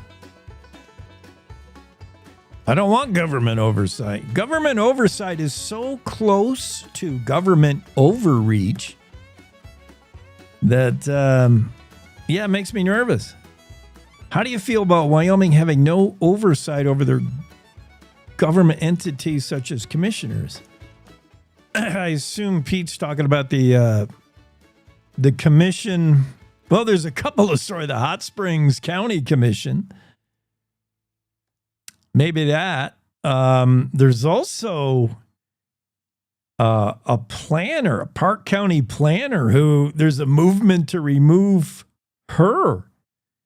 All this local government, I don't know that there needs to be oversight on your... Should there be oversight of a town council? Town council should make decisions for their town, and nobody should be oversighting them. The town council knows their town best. A county commission, the Board of County Commissioners, should make decisions over their county. Should anybody have to be overseeing them?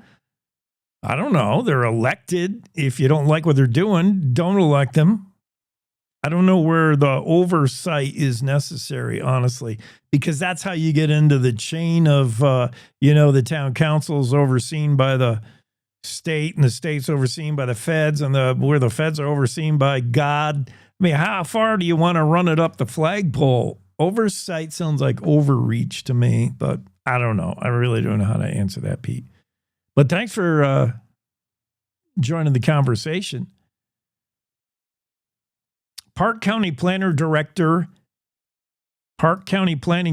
Joy Hill, who's caught heat over the last few years for some of her decisions and recommendations, is now the subject of a petition to remove her.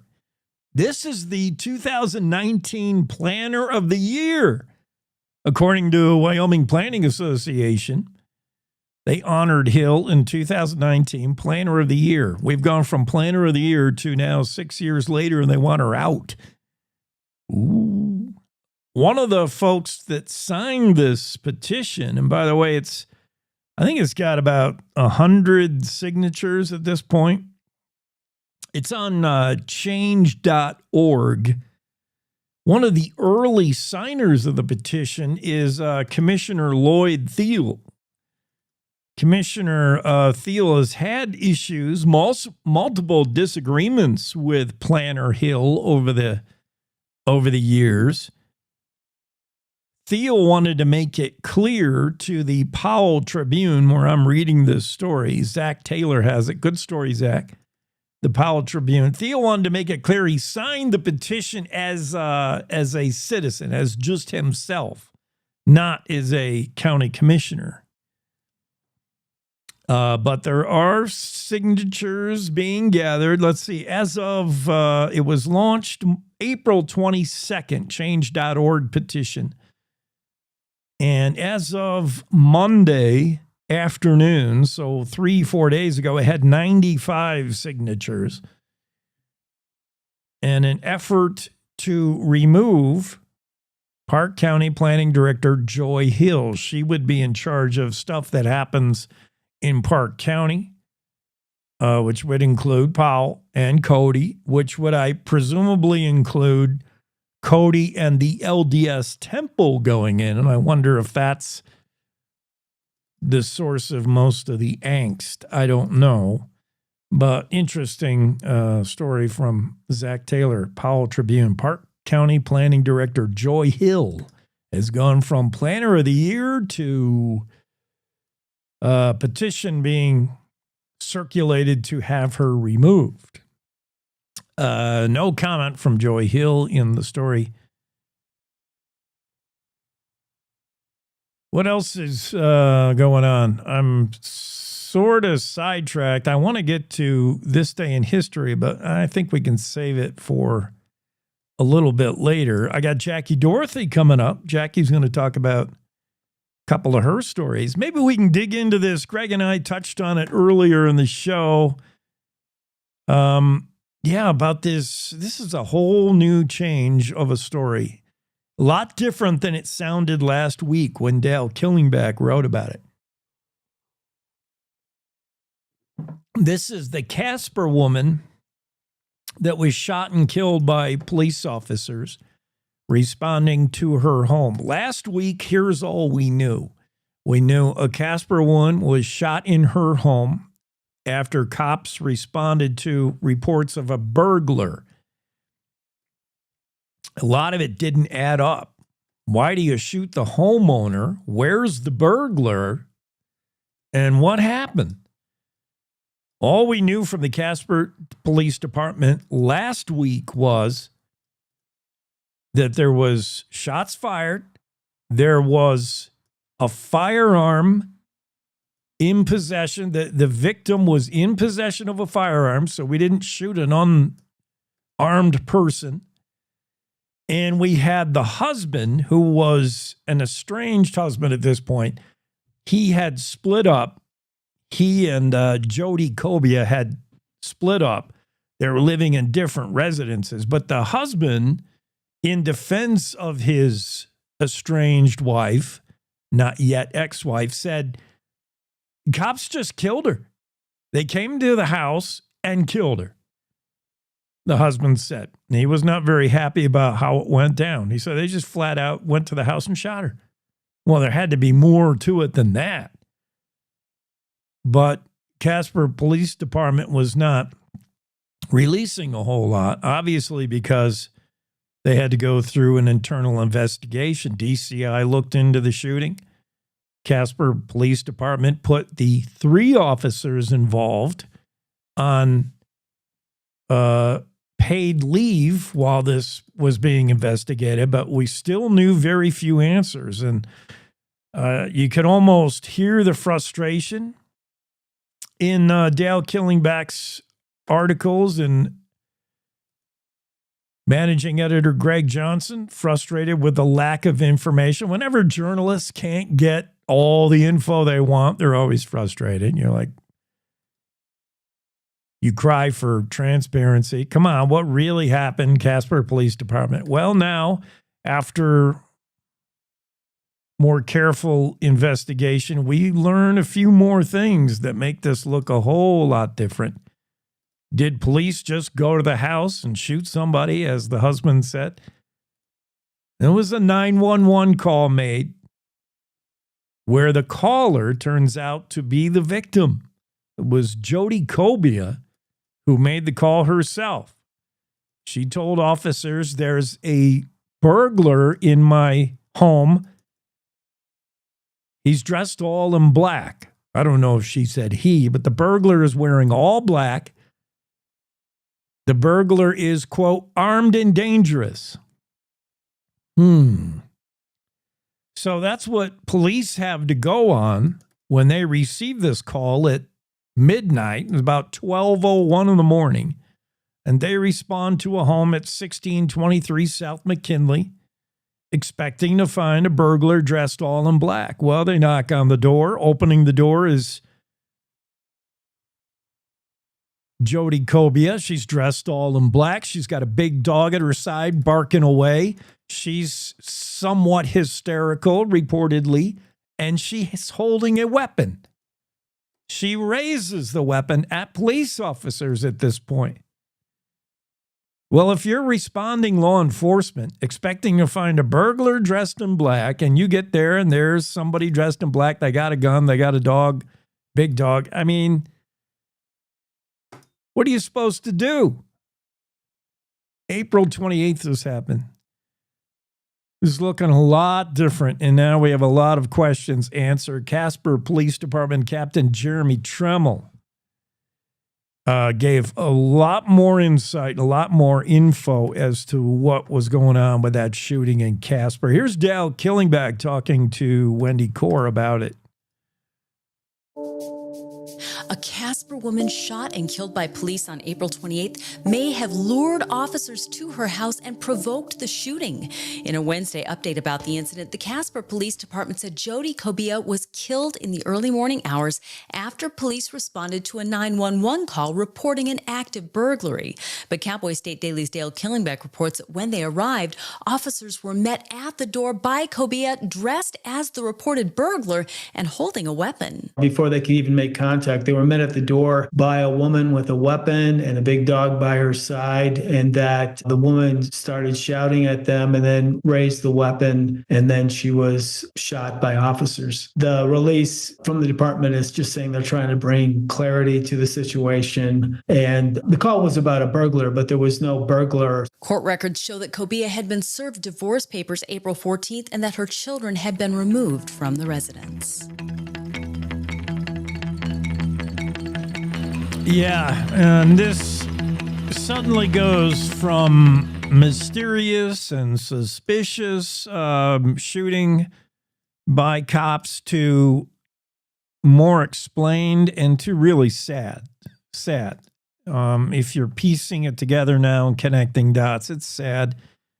You would just presume that Jody Kobia, having recently been served divorce papers, having recently have her kids removed, that she was not in a good place emotionally.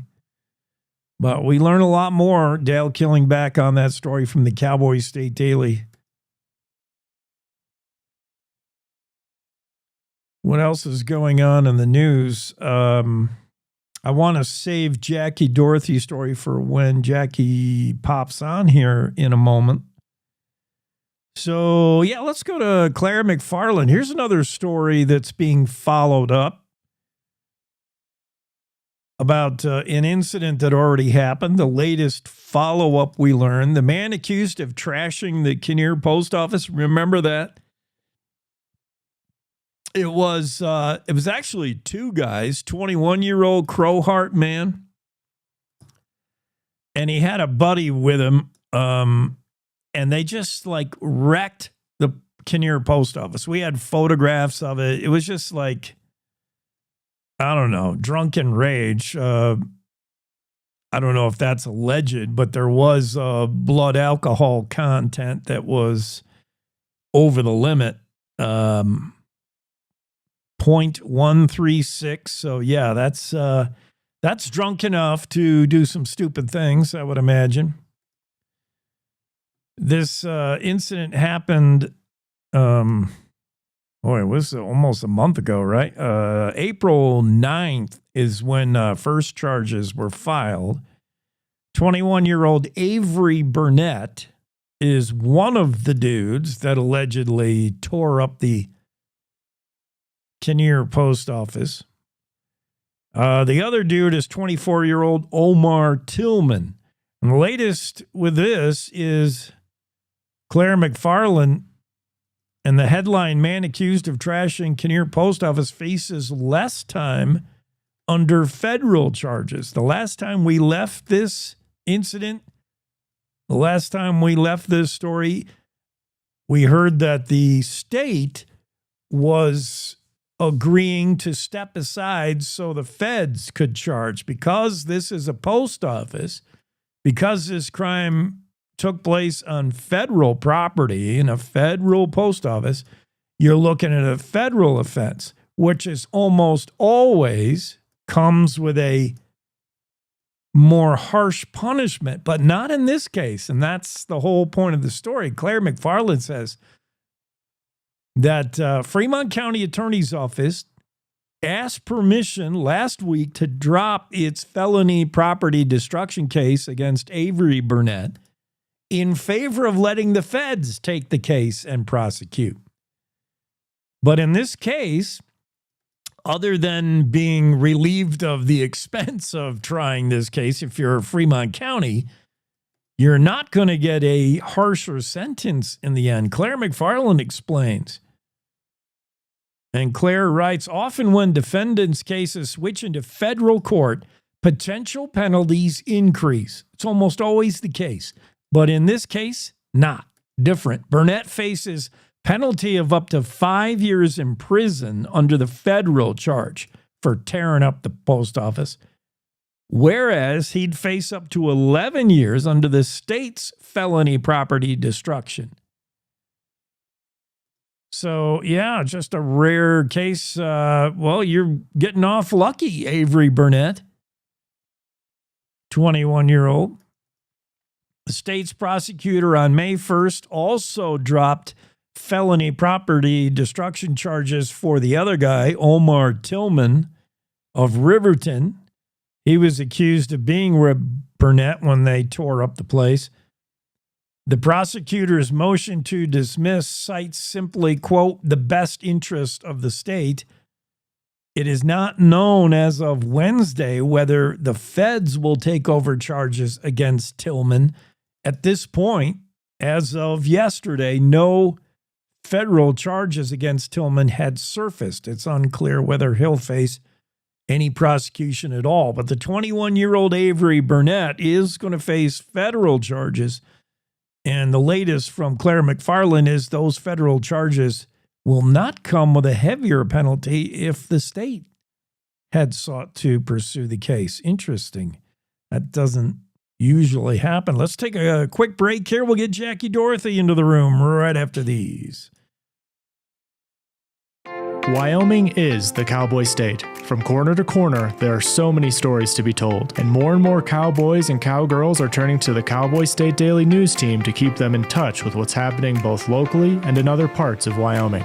I'm Riley Strand, videographer and production assistant for Cowboy State Daily Video News. We're proud to bring the most important stories to our viewers every day. The stories that start conversations, the stories that make us laugh, the stories that make us think. Our experienced journalists at Cowboy State Daily are crisscrossing the state every day, talking to those who know the news best. Every day, host Wendy Core and I talk to the reporters who are covering the topics, issues, and people that are important to Wyomingites. And in our daily newscast, we bring you those stories. Tune into the Cowboy State Daily Video Newscast every morning, only on CowboyStateDaily.com. You're listening to the Cowboy State Daily Radio Network. Sometimes fatherhood I'm the first Viking who wouldn't kill a dragon. can feel like an epic battle. But you will. But you can change your kid's world just by being there. And with a little help, you won't believe how high they can soar. All right, bud, you ready? I'm proud to call you my son. Come on! Never stop being a dad. To learn more, visit fathersincorporated.com. Logan Wilson here at the M Building in Casper, Wyoming. They do more than just support businesses and private events. They support nonprofits by offering reduced rates to help the community thrive. The staff here at the M Building have been incredible in helping me organize a fantastic event. They are great partners for those who want to make a positive impact on the community. Come check out the M for your next event.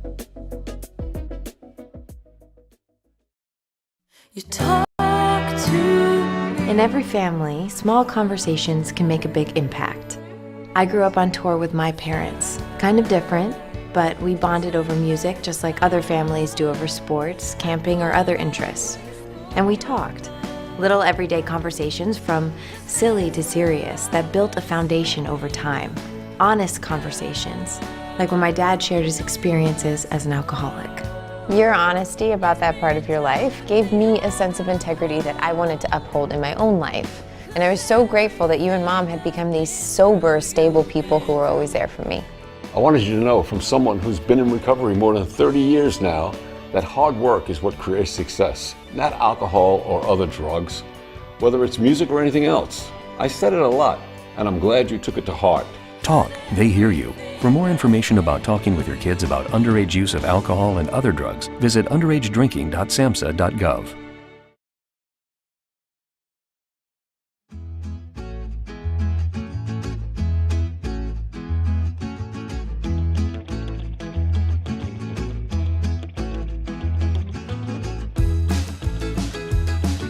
Cowboy State Daily Show continues with Jackie Dorothy in the Zoom room. I got somebody else in the Zoom room too, Jackie, but I let you in. I don't know who that other person is. We're going to go with you. I appreciate that. I feel so loved. Thanks, Jake. Yeah, I mean, you're number one. Woohoo! I'll take it. Yeah, so before we get into the real news of the day, I just wanted to let you know, because you're a close friend, and I only let my close friends in on these secrets. Mark Cuban said Americans might want to start hoarding the following items because of the tariffs. And we see the first boats arriving from China that now are under the 145% tariff. And the boats are apparently only half full with stuff because the trade war. So there's going to be shortages out there on the shelves. Mark Cuban says, get out there and buy toothpaste, soap, laundry detergent, and, of course, toilet paper. We're going to do that again. Well, I don't know if you were listening to our household or not, but we were just wondering out loud, what are the items that we need to buy? What do we need to stock up on? Oh. So thank you for that. I know that I will be going and purchasing it now. According to Mark Cuban. And those are, I do use those items. I do promise. I don't want to, be responsible for the guy who started the rush on toilet paper again. I remember how bad that was in the pandemic. Well, I do know people that still have garage full. Oh, man. Toilet paper. So all I have to do is kind of become more friendly with them. Yeah. Yeah, I like you. I know what you have in your garage. It's better than gold. Let's start working that angle. I like it. Okay, let's talk about what is going on with vintage glass power line insulators. I'm looking at the photo. I don't ever remember these being a thing, but were they a thing, and are they a thing now again? Well, apparently, yes. I thought we were an anomaly because in my family, we do collect these. This is from our actual collection. No, there it is. Yes, look at that. And so we've always kind of like, what do we do with these things? And I know that there's purists, because there are those that are like, you can't do anything but display them. And then there's other people that do kind of like put together little art features and everything. In fact, I've seen Christmas trees made out of these. Oh, where wow. they're a wire tree, and then you just put these on. And they're really, I mean, you look at them, they're very unique, and they're thick glass. And it's like, what do you do with them? They're insulators. You collect them because they're actually worth money. Who would have thought? No. I know. So in the 1970s, apparently, is when the National Insulator Association was founded. And it's $30 if you want to join and become a member. And you go on there, and these people are fanatical about the insulators. And it's so fun just to watch share their collections and to realize that there's more than blue and clear. Now, until I did that story, I did not know that in our own collection, we had some really pretty ones. And one of the things is that they come in different colors, different shapes. There's history behind them, and it's an insulator. You could tell what the insulator did, Jake. I know.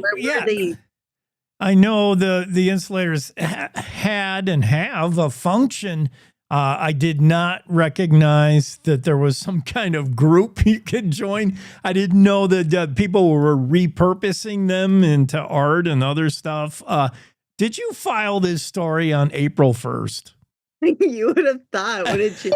Well, I will admit, when I first proposed it, I was like kind of almost sheepish, but it's like, gosh, this is kind of cool. There's an insulator group, you guys.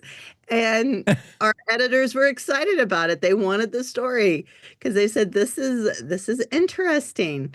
I mean, I think Jimmy was calling it the blobs of glass. And it's like, well, yeah. Cool. They look like blobs of glass. Vintage glass power line insulators are prized finds. Power line.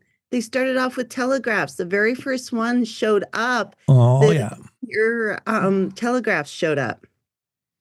And then there is another story, and I cannot confirm it, and that's what always bugs me, but I will say that it's one that sounds like it would be legitimate, is that the telegraph wires, you know, the Indians were going in and they knew to cut them down because that cut down communication. Right. But they were also taking the insulators and using it for their flint napping and repurposing these blobs of glass to be used like in arrowheads and other means. And I have heard stories of people who are like, why are we finding buried deep in the ground these glass arrowheads that are made out of insulators? So there's truth I to was that, going too. to ask you that when you said they put them on telegraph lines. I'm like, Native Americans, like during the Indian Wars, would cut the telegraph. And what did they find any use for? I was going to ask you that, and you answered me already. Wow. Right. They said it got to the point, one of the rumors that I came across, again, I can't substantiate it, but it makes sense, is that they would take these blobs of glass and they would make piles at the bottom of the telegraph pole so that the Indians can just take those and use them instead of climbing up and taking them off of the poles. And these were used to secure the wire on, because a lot of times they would stick it underneath here, wrap it around, and it's not a conductor. It wasn't used to protect people. It was used to protect the wire. It was also an insulator to keep the electricity that was soaring through from losing so much of it. Okay. It did have a purpose. And over the time, people kept developing new ways. Because if you look, this one, it has actually rings here where a stick would go through, like a wooden screw, and they'd be able to hold the wire onto the telephone pole. Boy, I am. You got to go to the national. They even have a Facebook page, and that's where the action is. And there are so many posts every single day.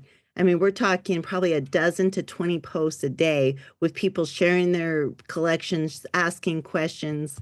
It's a very engaged group. When I think I'm used to Jackie Dorothy exposing me to a whole nother niche thing, like you find something even more, like I would have never thought there was a world of glass insulators, but okay. They're funny. They range in price, by the way, for anything from $1. Normally $4 is what you could get one of these clear ones. These ones are usually from the 1930s. And glass companies, the reason you would have unique colors like this is that glass companies would use their leftover glass from glass bottles, canning jars, everything to make the insulators. So sometimes it's throwaway glass. There was different techniques of making them. They would pour them. And now, get this, there's crooks on the market. No, there's a black market glass insulator. Oh my gosh. They will take these clear glass ones that aren't worth that much. Yeah. And they have discovered a technique to make them purple. They're cheating. They are. So they're like, be aware, there are frauds out there. So there's actually frauds that are taking these glass insulators and trying to make them antiqued and older than they were. It must be a thing if you got people trying to game the system. Like, yeah, it's a thing. It is definitely a thing. You go on eBay, and if you're going to buy an insulator, buyer beware. There are fake ones. Plus, this National Insulator Group, they make commemorative insulators. They actually make one every year to sell to their group. I'll be darned. You can buy those online when you go to their website. Jackie Dorothy's story. Why for Wyoming collectors, vintage glass power line insulators, prize finds, repurposing them, just collecting them, whatever you're doing with them, and buyer beware. Yes, there are some people faking them out there. I'd rather hoard those than toilet paper, but it's a toss-up. I know. And, they are unique, and, they come in different sizes, shapes. There's ones that when you go on there, and I don't have any of these because I didn't even know they existed. There's orange ones that have wings coming off of them, and they're from California. And so the different places, there was a lot of companies back east. There was one in California, and there was one in Colorado. We didn't have any companies here, but we do have And the way people collected them was they were being thrown away.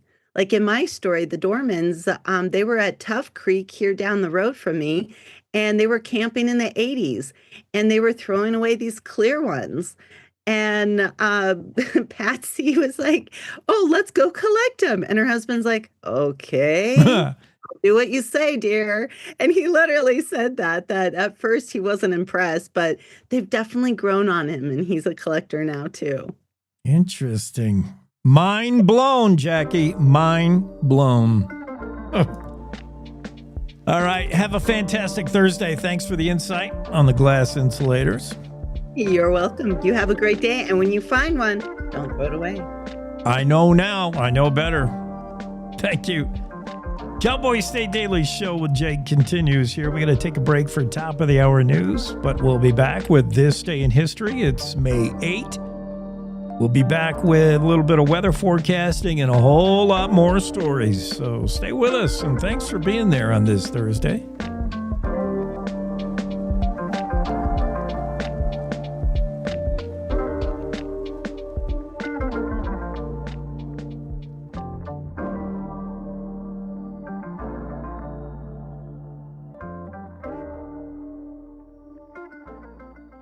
It's time to take a look at what's happening around Wyoming. From the Cowboy State Daily Newsroom, I'm Wendy Core. A Florida man is alive after being gored by a bison in Yellowstone National Park over the weekend.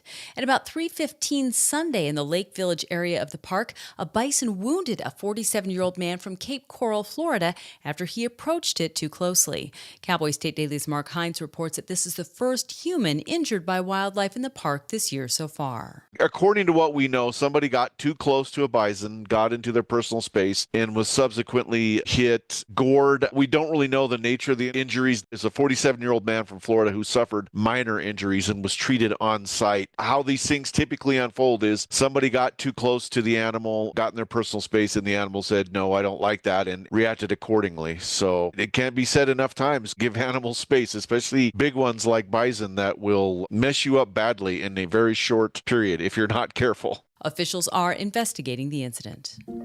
A Casper woman shot and killed by police on April 28th may have lured officers to her house and provoked the shooting.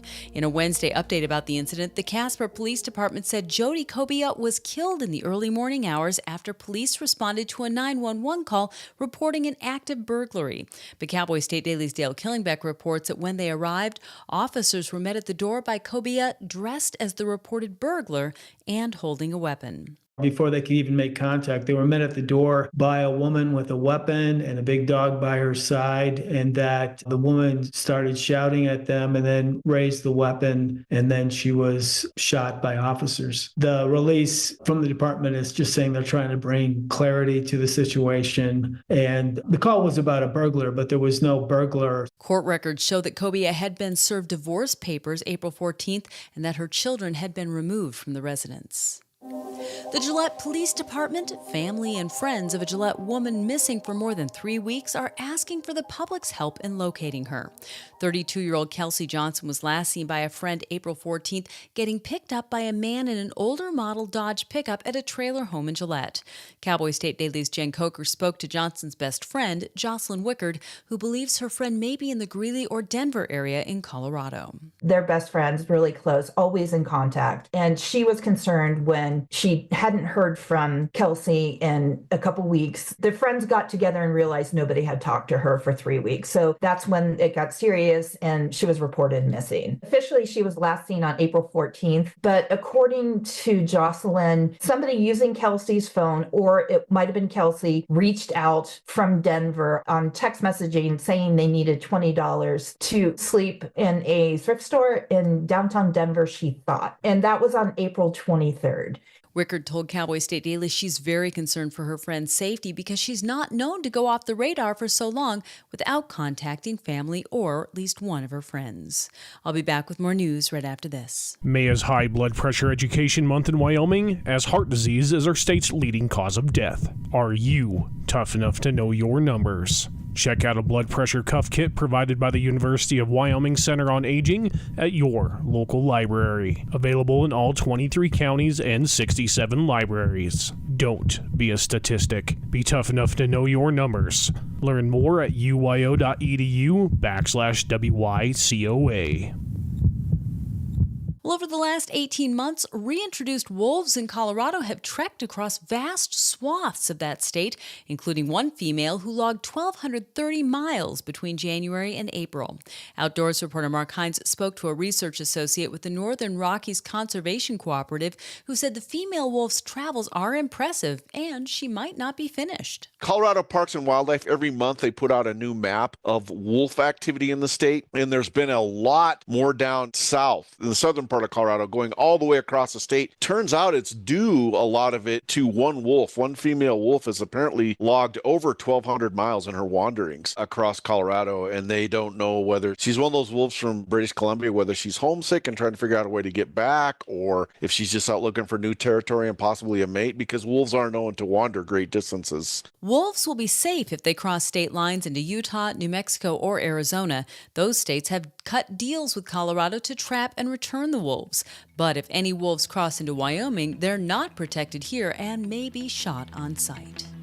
And that's today's news. Get your free digital subscription to Wyoming's only statewide newspaper by clicking on the daily newsletter button on cowboystatedaily.com. I'm Wendy Core for Cowboy State Daily.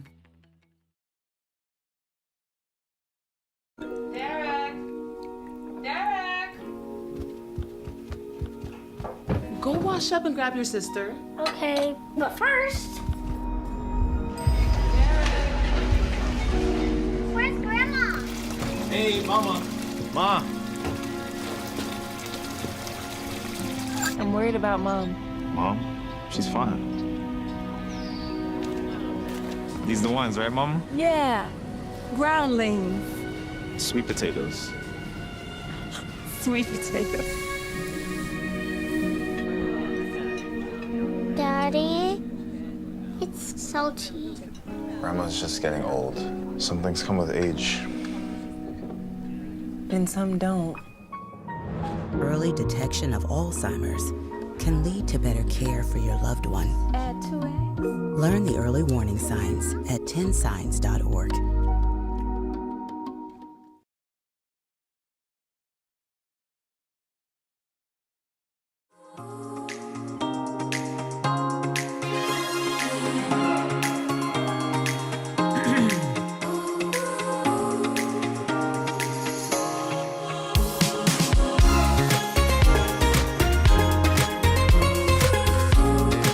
Yeah, good morning, afternoon, whatever it is for you. We're live on weekday mornings, but you might be enjoying the product at another time of day. That's fine. We don't care how, when, or why you tune in. We just glad you do. You could be watching us. Yes, we're visual on the website, cowboystatedaily.com. You could be enjoying a YouTube product. You might be downloading the podcast, or we could catch you on the radio. Yeah, we're in Cheyenne, Riverton, Jackson, and coming to a radio station near you. So however you're joining us, we're glad to have you, and we're glad to have this guy into the Zoom room joining the conversation. It's Mark Hines. So we're going to talk about aminals. Are them Colorado Lobos restless because they're trying to get back home to Canada? That's what some people are saying, and other people are saying that's just what wolves do. They move around a lot, especially when they're maybe kind of like young people. When they're young and single, they move around a lot. So, but yeah, that one's been putting on a lot of miles that they've been tracking her. So. Yeah, do they move this much? This one is that's a lot of miles. Yeah, there were reports. I think it was 2014. There was a wolf from our neck of the woods that ended up down by the Grand Canyon. So yeah, they'll put on some miles. And unless I'm mistaken, I think that might have been a female as well. But this one's okay. This one's the one in Colorado is a female. The one that's put on the 1,230 miles. Yeah. Okay. Mm-hmm. This story, by the way, from Mark Hines, Cowboy State Daily, headline: Wandering Colorado wolf transplanter from Canada logs 1,230 miles around the state. So this wolf's obviously radio collared or somehow collared. Yeah. Holy mackerel, that is a lot of ground.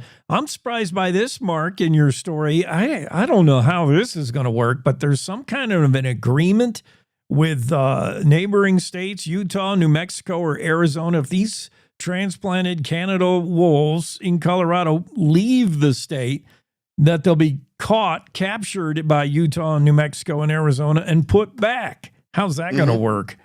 I don't know.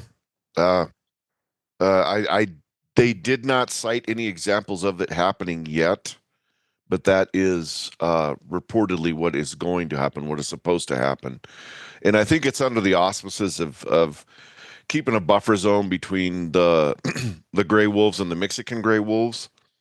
I don't know if they have any of those in Utah, but I know they have them in Arizona and New Mexico. Yeah, definitely. But they want to keep some separation between those because there is some concern about messing up the gene pool on the Mexican gray wolves because those are also recovering to the south. So that's how they explain it. Yeah, I mean, that's interesting. That's something something you want to have worked out before you reintroduce wolves to Colorado, is the idea that they're not going to stay there the same way the wolves didn't stay in Yellowstone. They don't know borders and boundaries. They're going to get into Utah, New Mexico, and Arizona. And every time they do, the cost and both financial and, how many hours you're going to spend of trapping them and putting them back. How many times are you going to go through that process? I don't know. Yeah. Those would be, yeah. We'll see. I mean, if there's any examples of that happening as moving forward. All right. What else is going on? Oh yeah, the bison goring. Yeah, man. I don't know, Mark, if I just eyeballing it, 25 yards, is that enough between you and a bison in Yellowstone? I want more than that, honestly.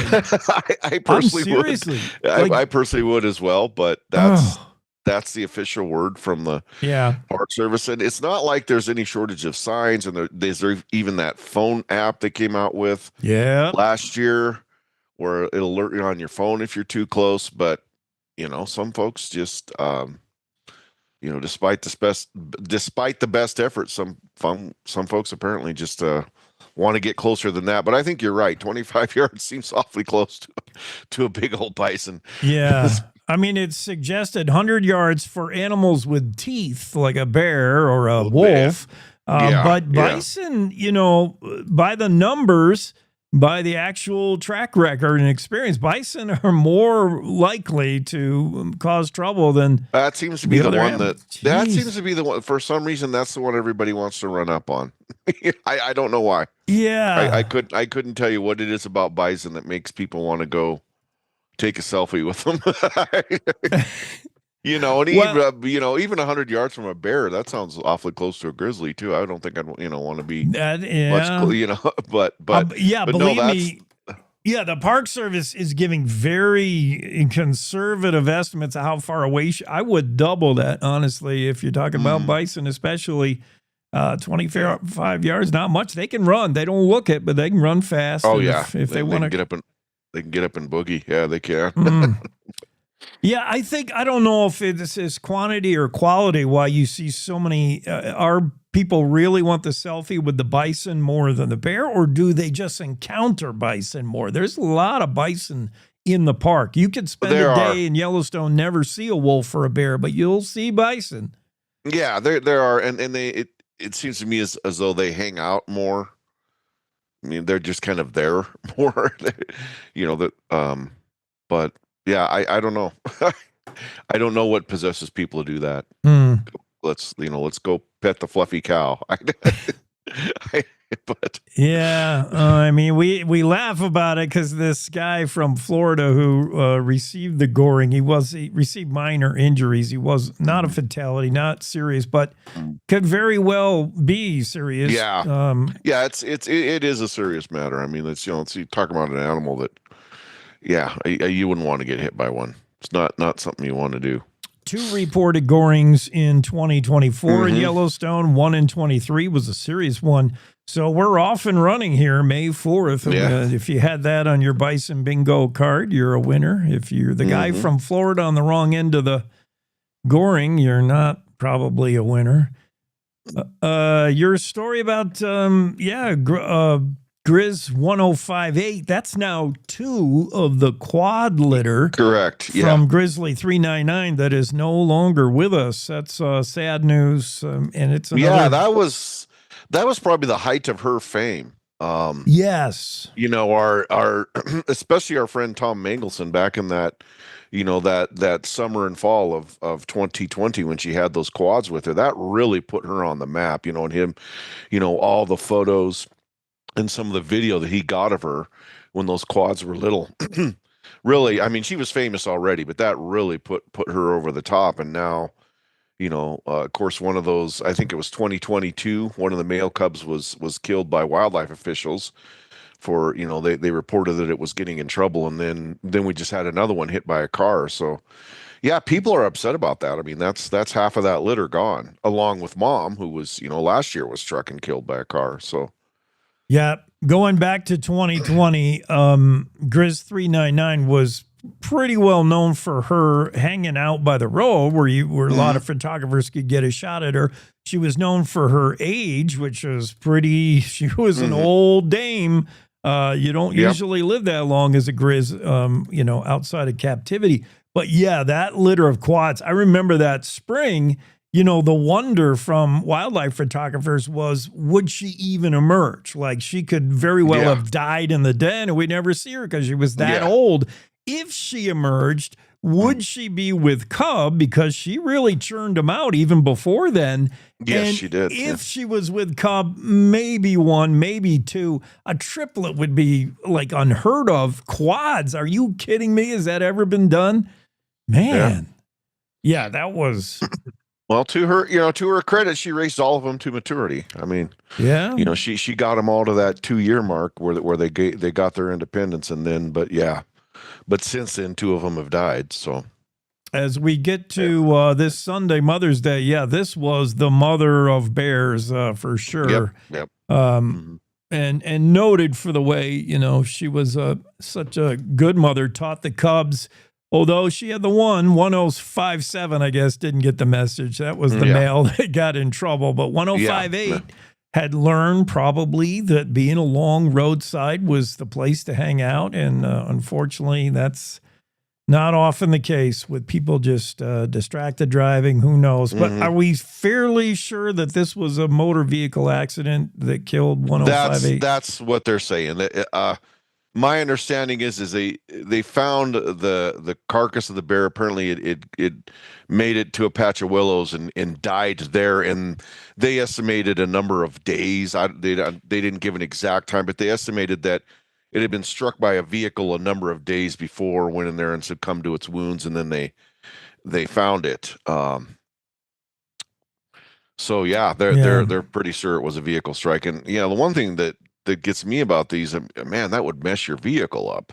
I would think, hitting something that big. This is a 5-year-old male bear, like not a small animal. A 5-year-old boar. That's a big animal. You would probably have to go to some lengths to hide the fact that you hit something in the park. And when you go to the body shop, like, ooh, I know. Yeah, it would. I remember when there's the Belfry Highway outside of Cody. Somebody creamed a full-grown grizzly. This was way back when I was working for the Cody Enterprise in the 2010s, and somebody creamed a grizzly in a Ford Taurus. And we were back then. We were all going, God, how did those people survive? Yeah, hitting a Ford Taurus is not a big vehicle. That must have been scary. Yeah, and they're similar to moose. They're hard to see at night. They're so dark. You really at night you really got to woe it down, man. I know suggested is 45 at night in the park, but even that, that there's no indication there was excessive speeds from. No indication we even know it was a motor vehicle collision, but whether it was excessive speeds, I know there's no way to to tell for sure, like, were they doing 50, 60? It doesn't matter. It's excessive speed if you hit an animal. You weren't able to, navigate your vehicle and stop. I mean, that's excessive. Whether it was 25 miles an hour, it was too fast. Obviously, you hit an animal. I don't know. All right, Mark, what you churning away? You got more stories coming up for us? Dude, just keep reading Cowboy State Daily. There'll be some more stuff coming out. Always is. Stay safe. Oh, by the way, you, me, Jackie, we're hoarding toilet paper now. Mark Cuban said we better buy a bunch because of the tariffs. Okay. Just pass that along.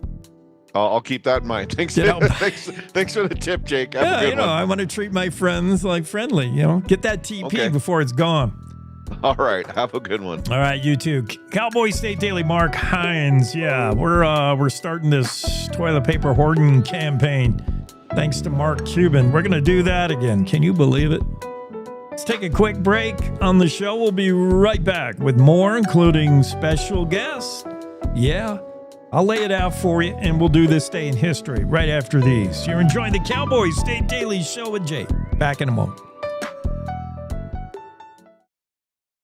Hi, I'm U.S. Senator John Barrasso, and I'm teaming up with the Wyoming Center on Aging at the University of Wyoming for their campaign, Tough Enough to Know Your Numbers.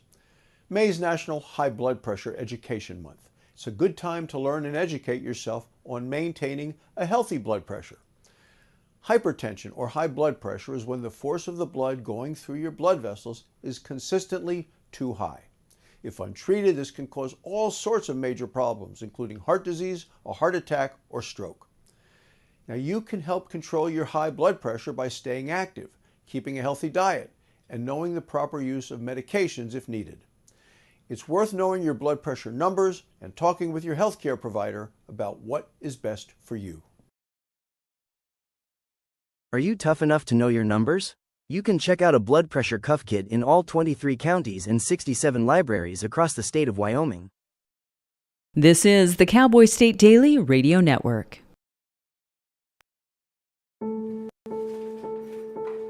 We all make choices. When it comes to alcohol, kids make choices whether to drink or not. Bye, Dad. Bye-bye. Remember, I'm going to Alex's party tonight and sleeping over.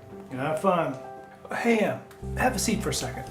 Remind me about that party again? Alex is just... And adults make choices whether to talk about it. That's true of parents and every other trusted adult in a kid's life. Kids want to know our expectations when it comes to alcohol and other drugs. They want guidance and honest answers to their questions. And it makes a difference when the message is consistent and part of everyday conversations. So talk with your kids and help lead them on a positive path. Because when you talk, they hear you. For more information about talking with your kids about underage use of alcohol and other drugs, visit underagedrinking.samhsa.gov. I don't think many kids in my son's school even do it. He makes fun of his friend who vapes. He would never try it. She's into soccer. She's on the honor roll. She's just not the type. No way. No way. No way. No way, my kid would never vape. Get your head out of the cloud. Today, nearly 8,000 kids will start vaping. Maybe even yours. Learn about the dangers at talkaboutvaping.org.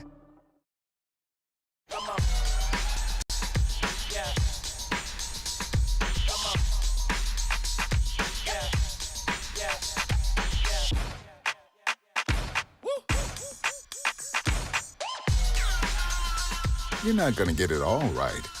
Just make sure you nail the big stuff, like making sure your kids are in the right seat for their age and size. Get it right at nhtsa.gov/the-right-seat.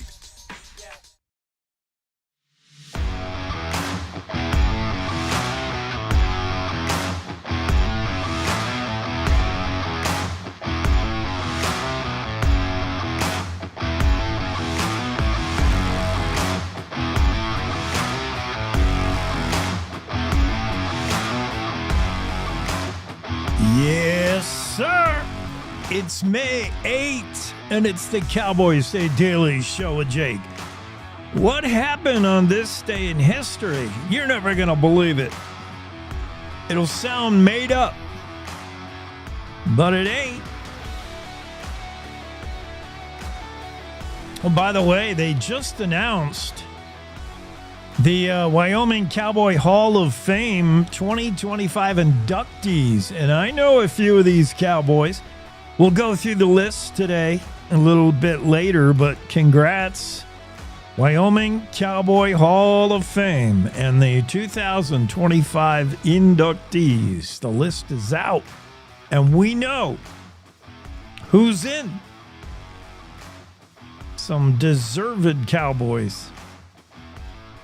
You had to have been cowboying for what is their minimum requirement? It's like 50 years or something. It's a lot. You got to be in the saddle for a long time to get into that club. That's pretty cool. Here's what happened on this day in history, May 8, 1541. Boy, that takes you back, huh? Spanish explorer Hernando de Soto reached the Mississippi River. De Soto reaches the Mississippi this day, 1541. On this day, 1846, General Zachary Taylor defeats a superior Mexican force at the Battle of Palo Alto. War had not yet been declared, but it soon would be. 1860, this day, Captain W.F. Reynolds.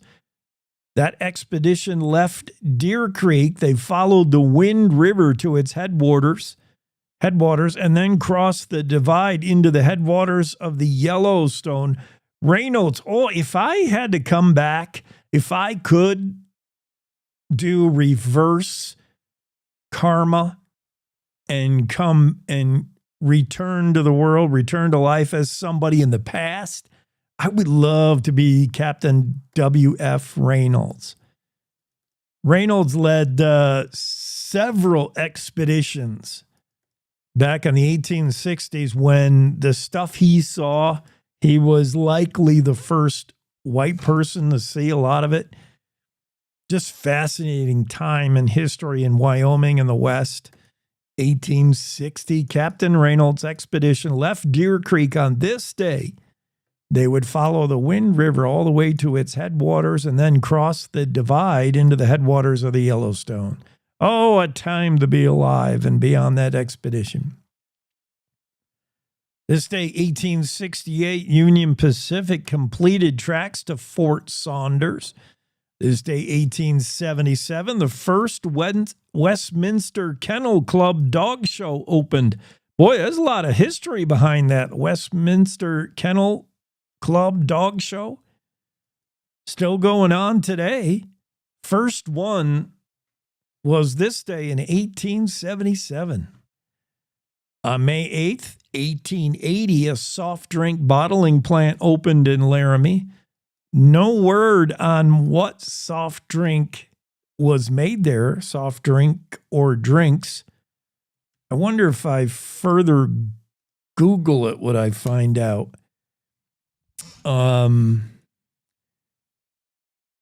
Yeah, I guess the history and bottles of the soft drink industry in El Paso, Texas, 1880. No, I want Wyoming. Okay. Wyoming, it's behind a paywall. I give up.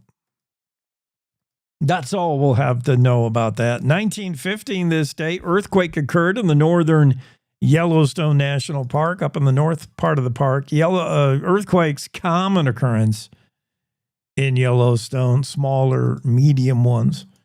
Alcova Dam on the North Platte was completed on this day in 1938. This day, 1946, Wyoming Game and Fish districts were created. 1973, this day, militant American Indians who held the South Dakota hamlet of Wounded Knee for 10 weeks finally surrendered. I remember that vaguely. I was a little kid. And on this day in 2018, following the Boy Scouts' official departure from being an organization oh boy, I should have read this one. This day in 2018, it was the split. LDS, the Church of Jesus Christ of Latter-day Saints, severed association with the Boy Scouts 2018. That was over the stories of alleged abuse in the Boy Scout organization. All these things happen on this day in history, May 8th. That means it's time to rodeo, so let's do that. It's the, am I ready to rodeo? Yeah, I think I am. Western Ag Network, Will Rasmussen with the Rodeo Roadshow. It's the Rodeo Roadshow on the Western Ag Network. Hi, everybody. I'm Will Rasmussen. Nice to have you along. This past weekend, a major rodeo in Guyman, Oklahoma took place. The Pioneer Days, as they call it. I have the winners from that major on my docket, and I'm going to share that with you. Coming up next, the Rodeo Roadshow and results. The winners from Guyman, Oklahoma, coming up next. Meet your new ally in the battle against weeds. Cohort is a next-level adjuvant designed to strengthen herbicides requiring an AMS. As the ultimate companion for post-emergence applications, Cohort helps herbicides produce faster, more complete weed control while ensuring consistent and effective performance. Trade in your dry AMS bag this season for multiple technologies in one convenient liquid. Contact your local Helena representative or authorized dealer for more information about Cohort. Always read and follow label instructions and check registration status before use. This branding season, let Western Ranch Supply lend a helping hand with one of our popular cap tables. We carry a full selection from industry leaders like Foremost, Filson, Cow Country, Rupp, and the new hydraulic MJE table. From traditional to hydraulic, these cap tables are tough and durable. Not to mention easy to use for operators and safe for your calves. Stop by our stores in Billings or Great Falls or visit westernranchsupply.com. Western Ranch Supply, your branding headquarters. In the bareback riding, Jess Pope from Missouri, the former world champion, 90 points in Guyman to win the bareback riding event. Holden Myers from Van, Texas, moved to number 3 in the world with a big win down in Oklahoma. In the team roping, 2 Oklahoma team ropers, both national finalists, Bubba Buckaloo and Joseph Harrison, win the team roping event. Saddlebronc rider Wyatt Casper remains in the top 10. He's from Pampa, Texas. He has been to the last 5 national finals rodeos and the winner of the NFR last year, as a matter of fact. A Florida tie-down roper who went to his first NFR last year, Cole Clemens, wins the tie-down roping. Wenda Johnson, Pahuska, Oklahoma, the barrel racing champion. Aspen Miller in the breakaway roping. She placed in 2 go-rounds, the semifinals, and the aggregate to win the title there in Guyman. And in the bull riding, Lucasey Morris from Oklahoma. He is a second-generation bull rider, former Resistol Rookie of the Year, and a Cowboy that went to the NFR. 2 years ago, he's been battling injuries the last couple of years. When he's healthy, he can really ride. Lucasey Morris, the winner of the bull riding. Guyman, Oklahoma, in the books on the Rodeo Roadshow. I'm Will Rasmussen on the Western Ag Network. Back to the studio.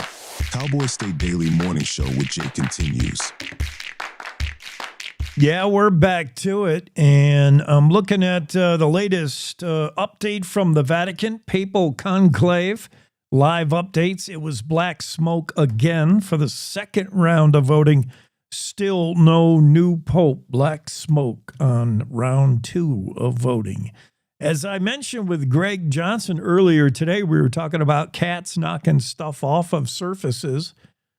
I don't know if it's the cat's work here or what, but the U.S. Navy aircraft carrier in the Red Sea has lost another $60 million Super Hornet jet. It's the third Super Hornet to fall off this aircraft carrier.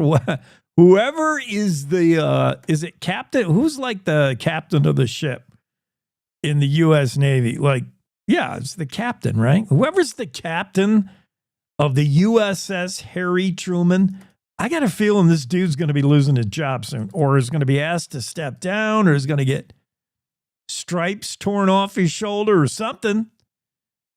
Second jet fighter loss in a little over a week. We just heard about the other one where, boy, it sounds like the most unbelievable excuse as to why the one like 8 or 9 days ago, we learned the $60 million Super Hornet fell off this aircraft carrier.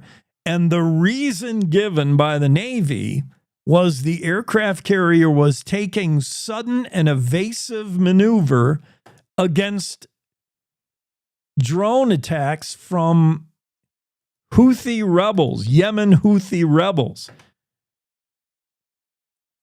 Now, what part of that doesn't make sense for you? I mean, in the Red Sea, Houthi rebels are pretty effective, and yeah, they get rowdy in the Red Sea. That part I believe. Yemen Houthi rebels are pretty annoying. They're pretty persistent, and they do a lot of insurgent stuff like that. Okay, I believe that part.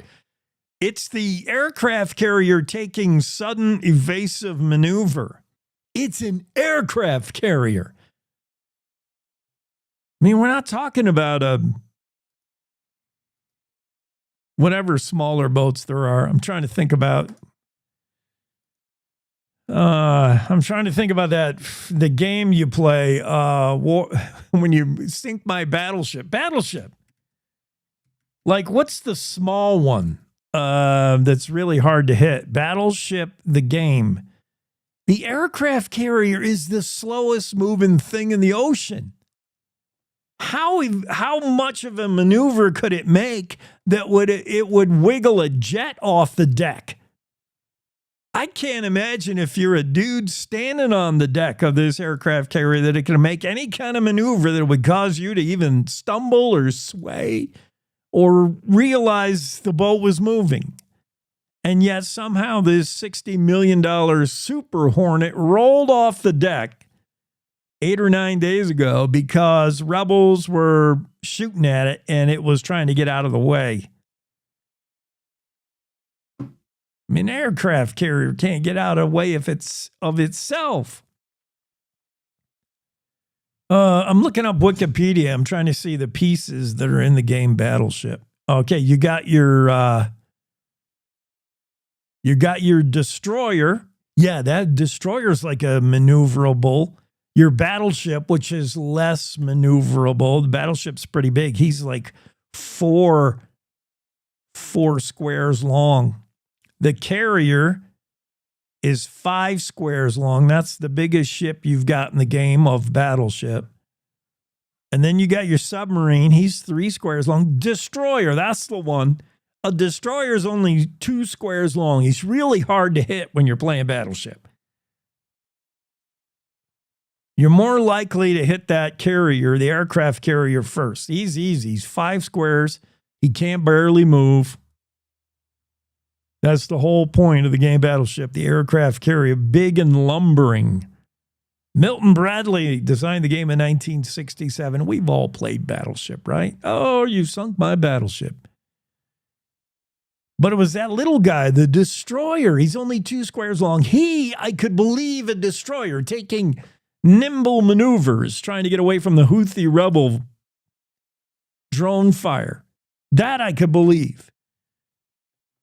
But if you're the U.S. Navy aircraft carrier, if you're the captain of the USS Harry Truman, and the President of the United States calls and says, how the heck did you lose a $60 million Hornet, Super Hornet? We were taking evasive action we were taking fire and we just peeled the boat out. Whoop! I am not believing that. So now, this is just a little over a week later, we learned that another Super Hornet fighter has fallen off the deck of the USS Harry Truman. This one failed to land. I think it overshot the runway and boop, into the Red Sea. This is in addition to a third jet fighter that was lost, I believe, months ago.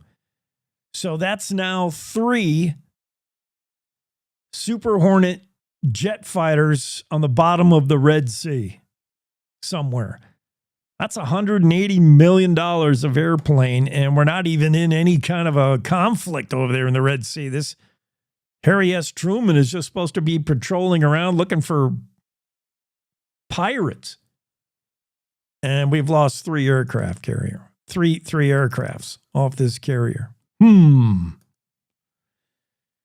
be the work of cats knocking things off of, but I don't think so. Harriet Hagman was asked the other day, is it really important to rename the Gulf of Mexico? I mean, is that high priority?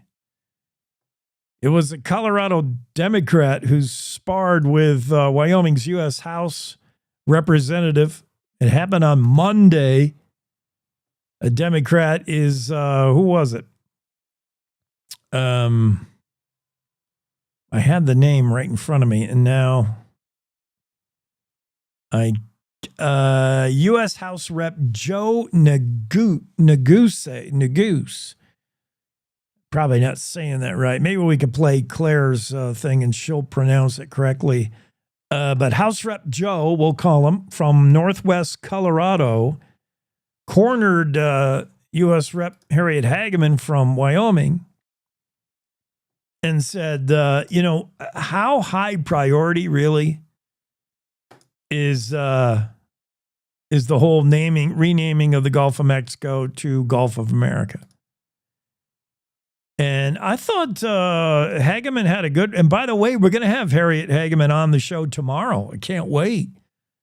I'm excited. And we could ask her about this confrontation because I like the way Congresswoman Hageman handled it. Neguse, that's how you say his name, asked Hageman, so you're saying there are people at your town halls demanding you rename the Gulf of Mexico? Because Hageman answered, she said, the reason why it's priority is because it's important to the president. It's important to Trump, and it's important to her constituents. Hageman said when she goes on her town halls that she hears 2 things that are of importance. One, a chief concern in her town hall attendees is energy independence. That's what she hears her people say, her constituents. Energy independence is important to Wyoming voters. And Hageman also indicated renaming the Gulf also is on the list of things she hears. And that's when the goose said, oh, come on. You're saying people at your town halls demand you rename the Gulf of Mexico. He couldn't believe it. And Hageman had a great response. She said, you use the word demand. Very few people come up to me and demand anything, Hageman said. What people say is they want us to implement the agenda Donald Trump ran on. And this is one of them, because it has to do with pride in America and what America stands for. Hallelujah. Golf clap for Harriet Hageman. Yeah, that was a nice clap back and a nice response, in my opinion, of Hageman. Once again, she's going to be on the show tomorrow, and I'm so excited for that.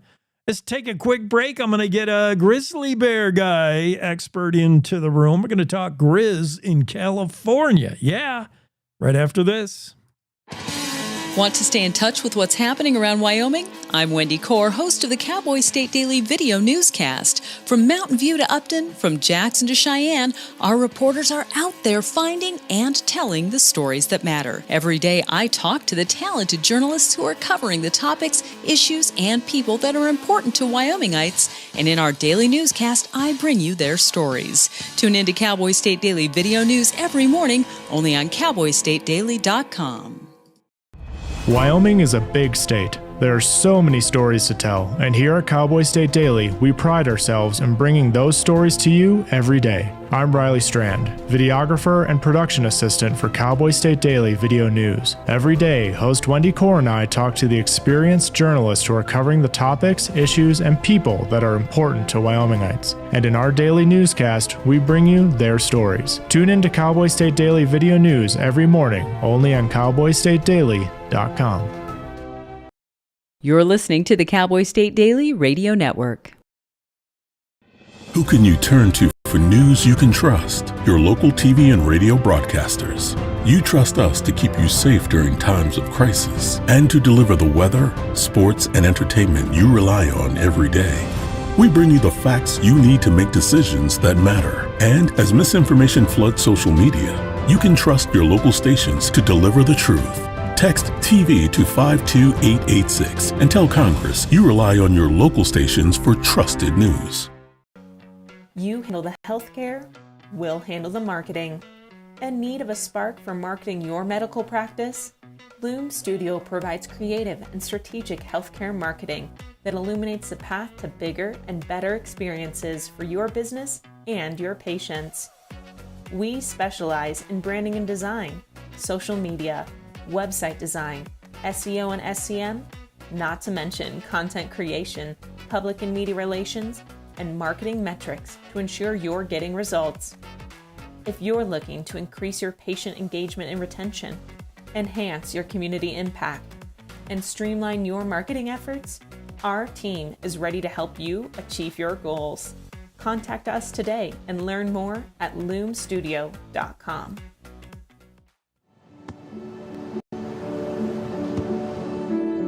I don't remember how it started. Go to that. Our back and forth. It always came back. Dad! You probably don't remember what you told me, That was perfect. but I heard every word.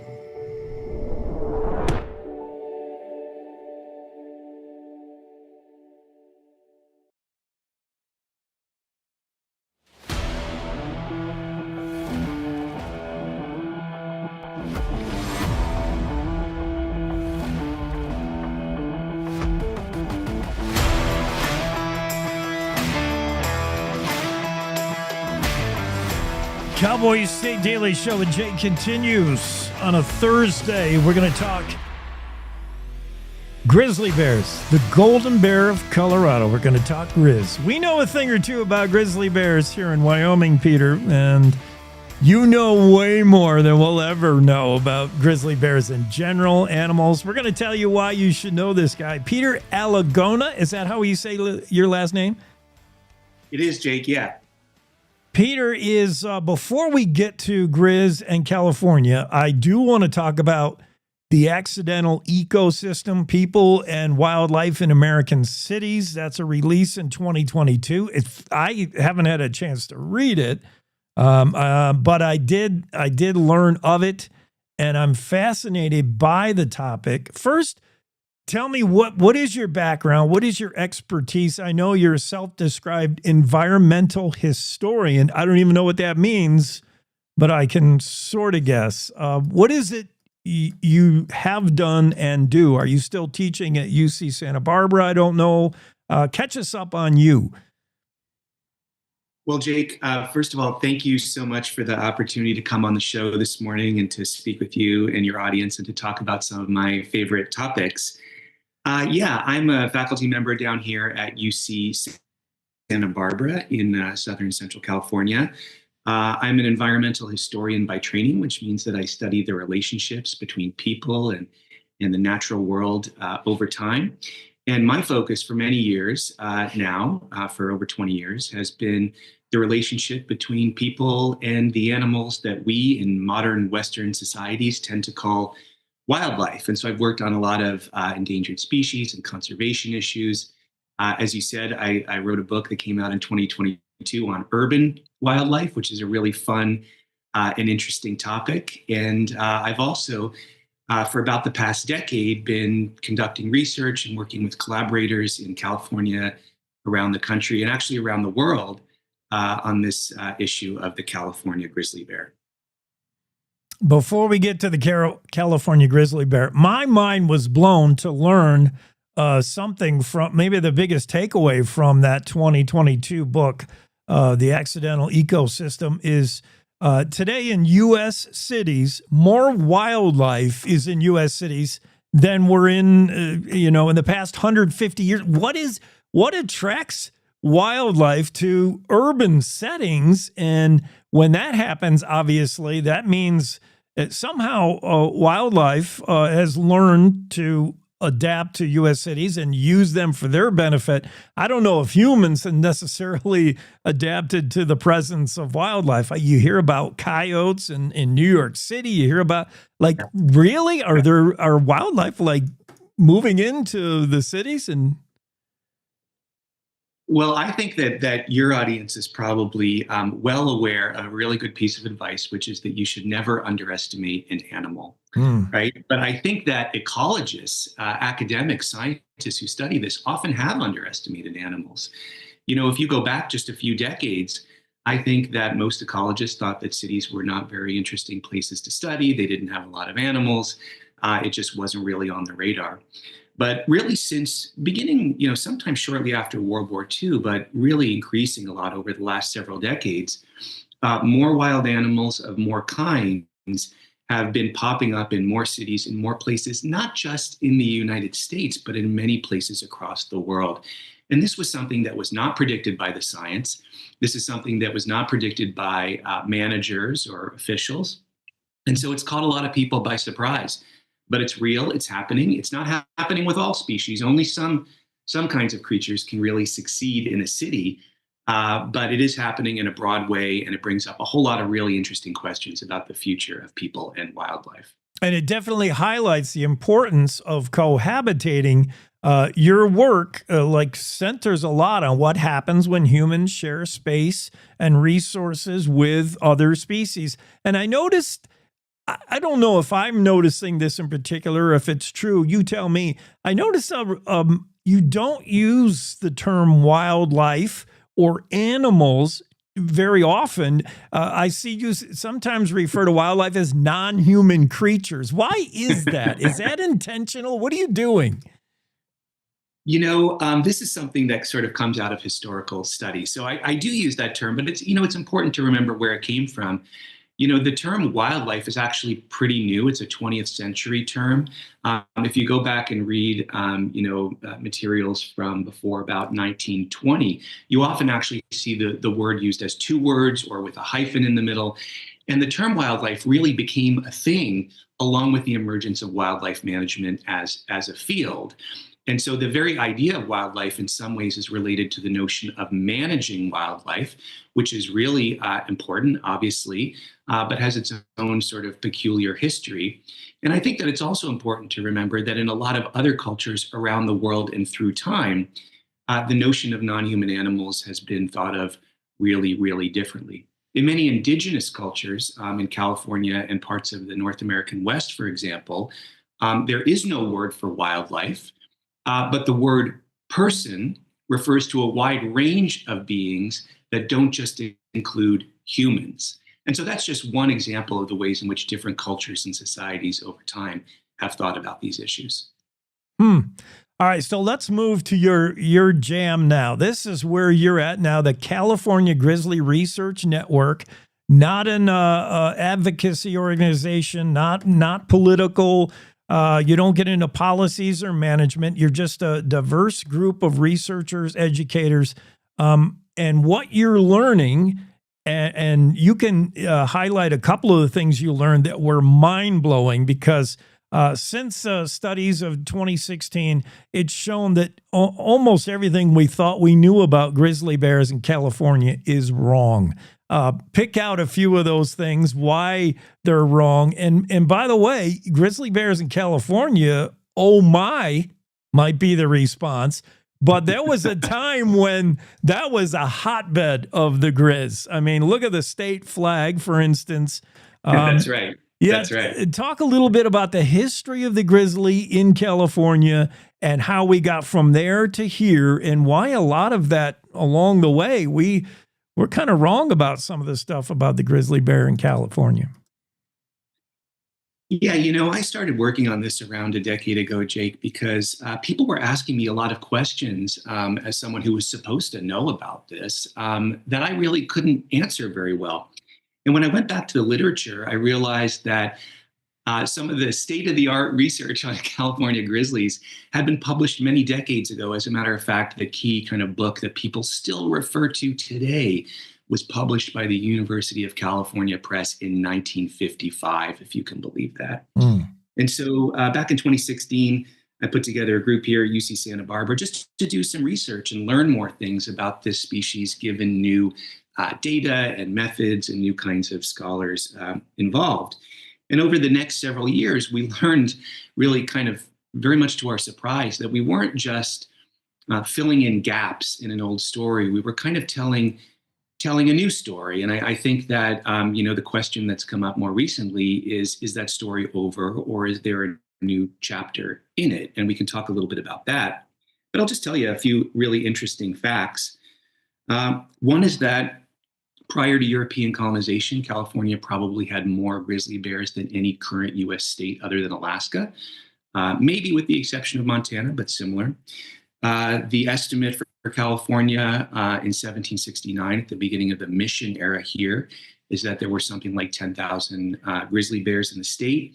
And we don't normally think of them as living here because that's not where they live today. We think of them as living in places like Yellowstone and Glacier. But man, they did really well in these Mediterranean-style chaparral ecosystems in the redwood forests in the High Sierra. And interestingly, the areas that the grizzlies were most, their populations were most robust, where they had the most densely populated areas, were also areas that were some of the most densely populated regions for indigenous people in North America outside of central Mexico. And so clearly, this is an area where grizzlies thrived for a long time and where they lived alongside a lot of people in diverse cultures in California. One thing I learned from, I accidentally read some research paper. I must have had a bored moment, Peter. I don't know what I was doing. We're talking to Peter Alagona, by the way. I read the kind of eye-opening something from research papers prior to European arrival, 1540s. We just learned that today in history, DeSoto reached the Mississippi River in 1541. So, yeah, the Europeans were coming, and when prior to European arrival in California, grizzlies were not so much the omnivores we know them today. They were largely herbivores. I mean, they were just eating plants and maybe some bugs. Can we take anything away from that? That's weird. Once we got here, what did they start learning? They had a taste for meat? What happened?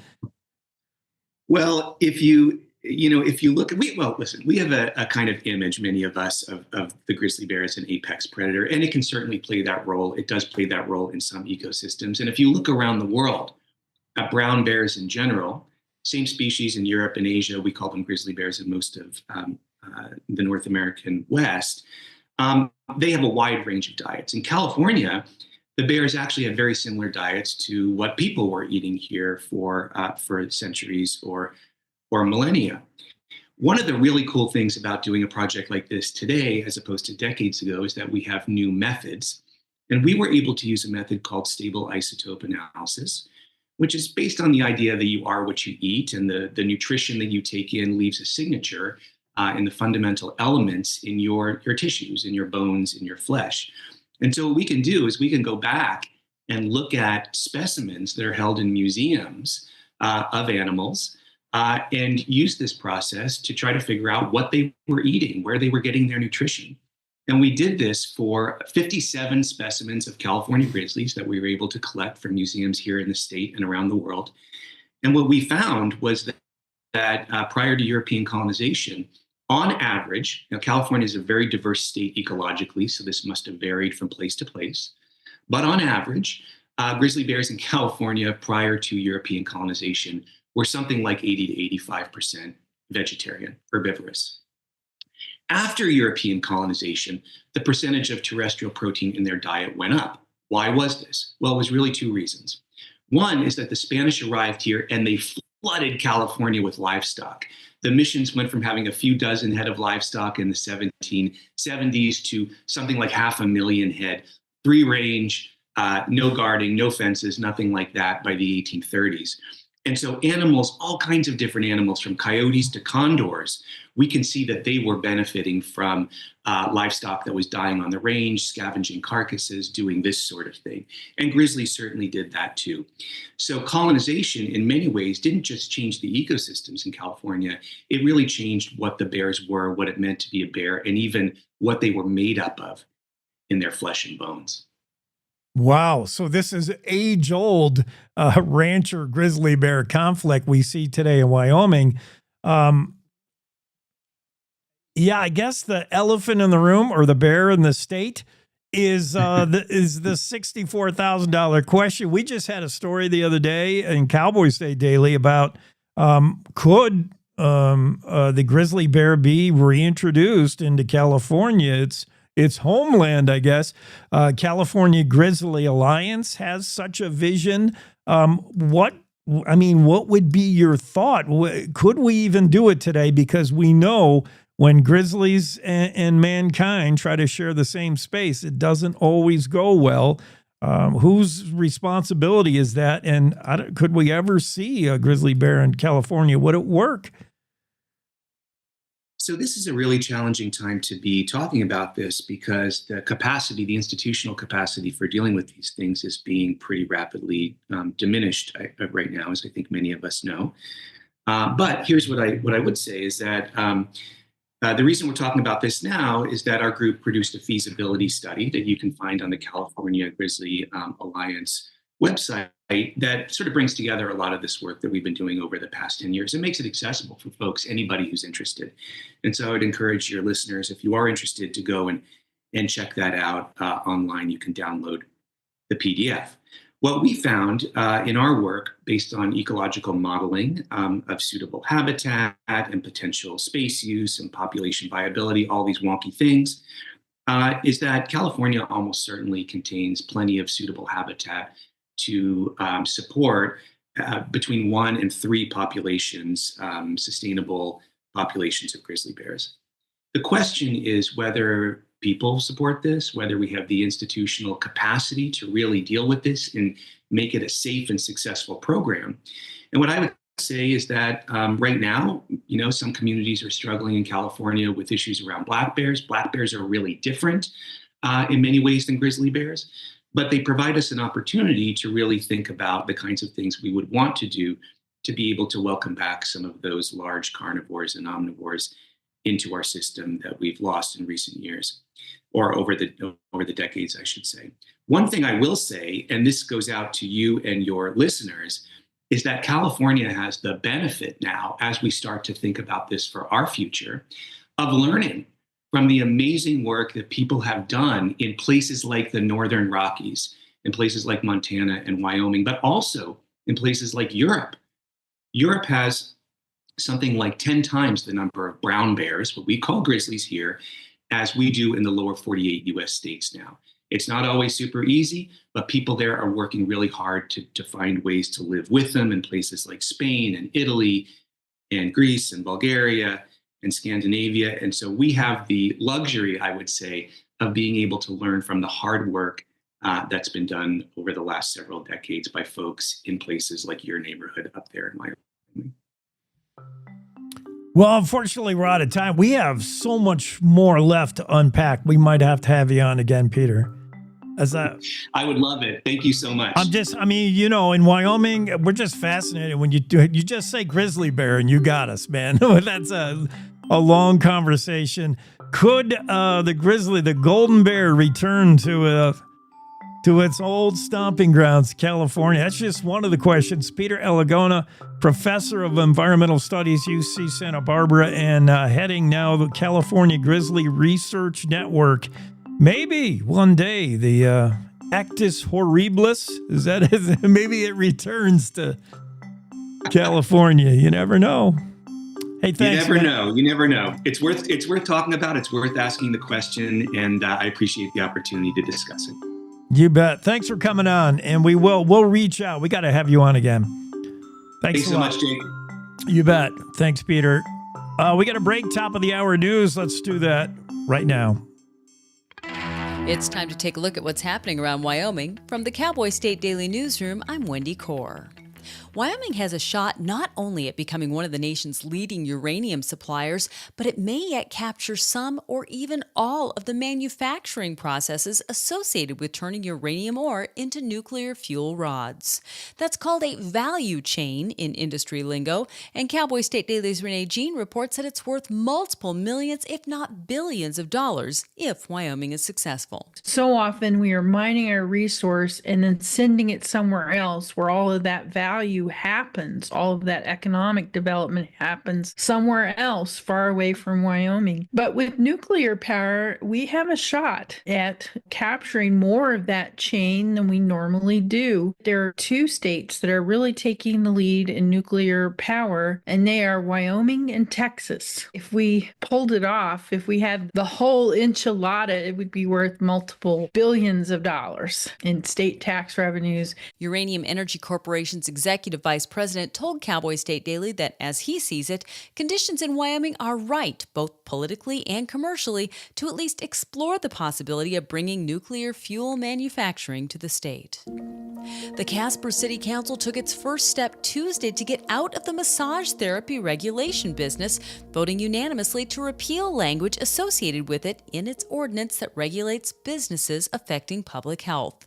Cowboy State Daily's Dale Killingbeck reports that removing massage therapy from the ordinance covering public health follows consultation with massage therapists in town. The ordinance that they have in place, which has been there since 2020, isn't getting the job done. Talked to a massage therapist, and she said that it was just too cumbersome for her to comply with everything. And I'm being told that massage businesses that are not really legitimate are still able to fake the requirements that they need to pass muster. So the city says it's more of a job for the state. Tuesday's action was the first reading of the proposed change. 3 readings are required to repeal the language and oversight of massage therapists. A Democratic congressman from Colorado grilled Wyoming's U.S. House representative Monday over whether renaming the Gulf of Mexico to the Gulf of America should be a lawmaking priority. Cowboy State Daily's Claire McFarland reports that at Monday's U.S. House Committee on Rules meeting, Northwest Colorado's Democratic U.S. House Representative Joe Neguse sparred verbally with Representative Harriet Hageman over just how necessary it is to rename the Gulf of Mexico to the Gulf of America. Representative Neguse was really pulling on the current controversy around Harriet Hageman's town halls, where protesters have come and have made a ruckus, and then she shut down the virtual for a while. He was like, okay, how many of these attendees are really wanting us to rename this Gulf? Is this really important? Is this really what we're going to spend our time on? And she was like, well, it's bigger than that. It's about pride in America. It's about energy exports. It's about showing a commitment to fulfilling Donald Trump's agenda. And so that was the back and forth. But at some point throughout that, the Democratic congressman from Colorado says, I'd like to come present in your state and see how your people feel. On Wednesday, the leader of the Wyoming Democratic Party invited him to do so. In a Wednesday post to X, party chairman Joe Barbuto tagged Neguse, saying he'd gladly set up the events.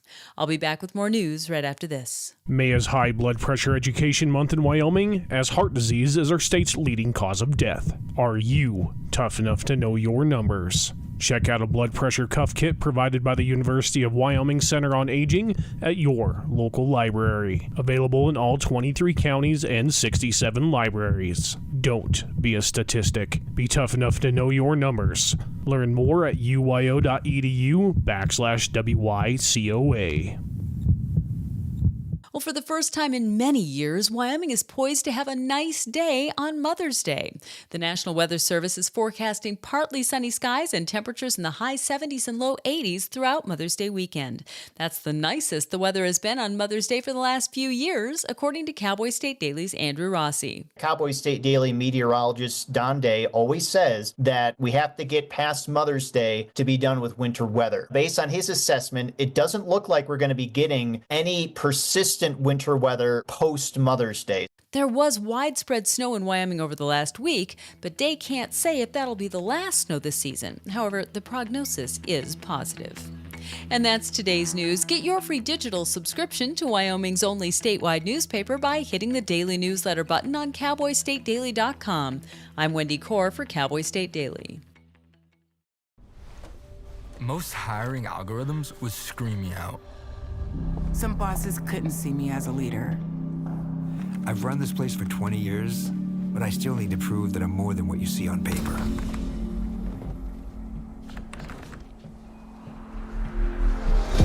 I've been running code as long as I've been able to reach a keyboard. This is what I do. It's second nature for me, coordinating 100 details at once. It's the way my mind works. I have a very mechanical brain. I sold them on my skills. You gotta be so good they can't ignore you. My magic is analytics and empathy. That's how I'm getting clients. You have to have the confidence in yourself to show up and defy the odds. I'm more than who I am on paper. I never got a college degree. And today, I'm the CEO of my own company. People want to tell me I'm one in a million, when actually I'm one of millions.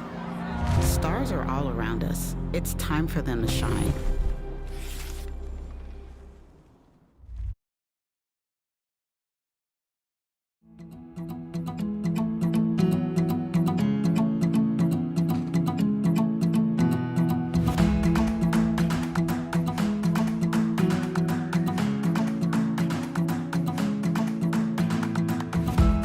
Cowboy State Daily Show with Jake. Moving along on a Thursday, May 8. Big thanks to Peter Elagona for joining us as he unravels, as part of his day job, the history of the grizzly bear in California. It's fascinating to know that there was once 10,000, estimated 10,000 grizzly bear in the state of Wyoming, back prior to the gold rush, obviously. His day job, the history, considering that there's an estimated 3,000 grizzly bear right now in the greater Yellowstone ecosystem. In Montana, Wyoming, and Idaho combined, there's about an estimated 3,000 grizzlies. So to think that there was once thought to be 10,000 grizzly in California alone? Yowza. That place was thick with grizz, which is why, I guess, state of California, their state flag is the golden bear, a grizzly bear. Yeah.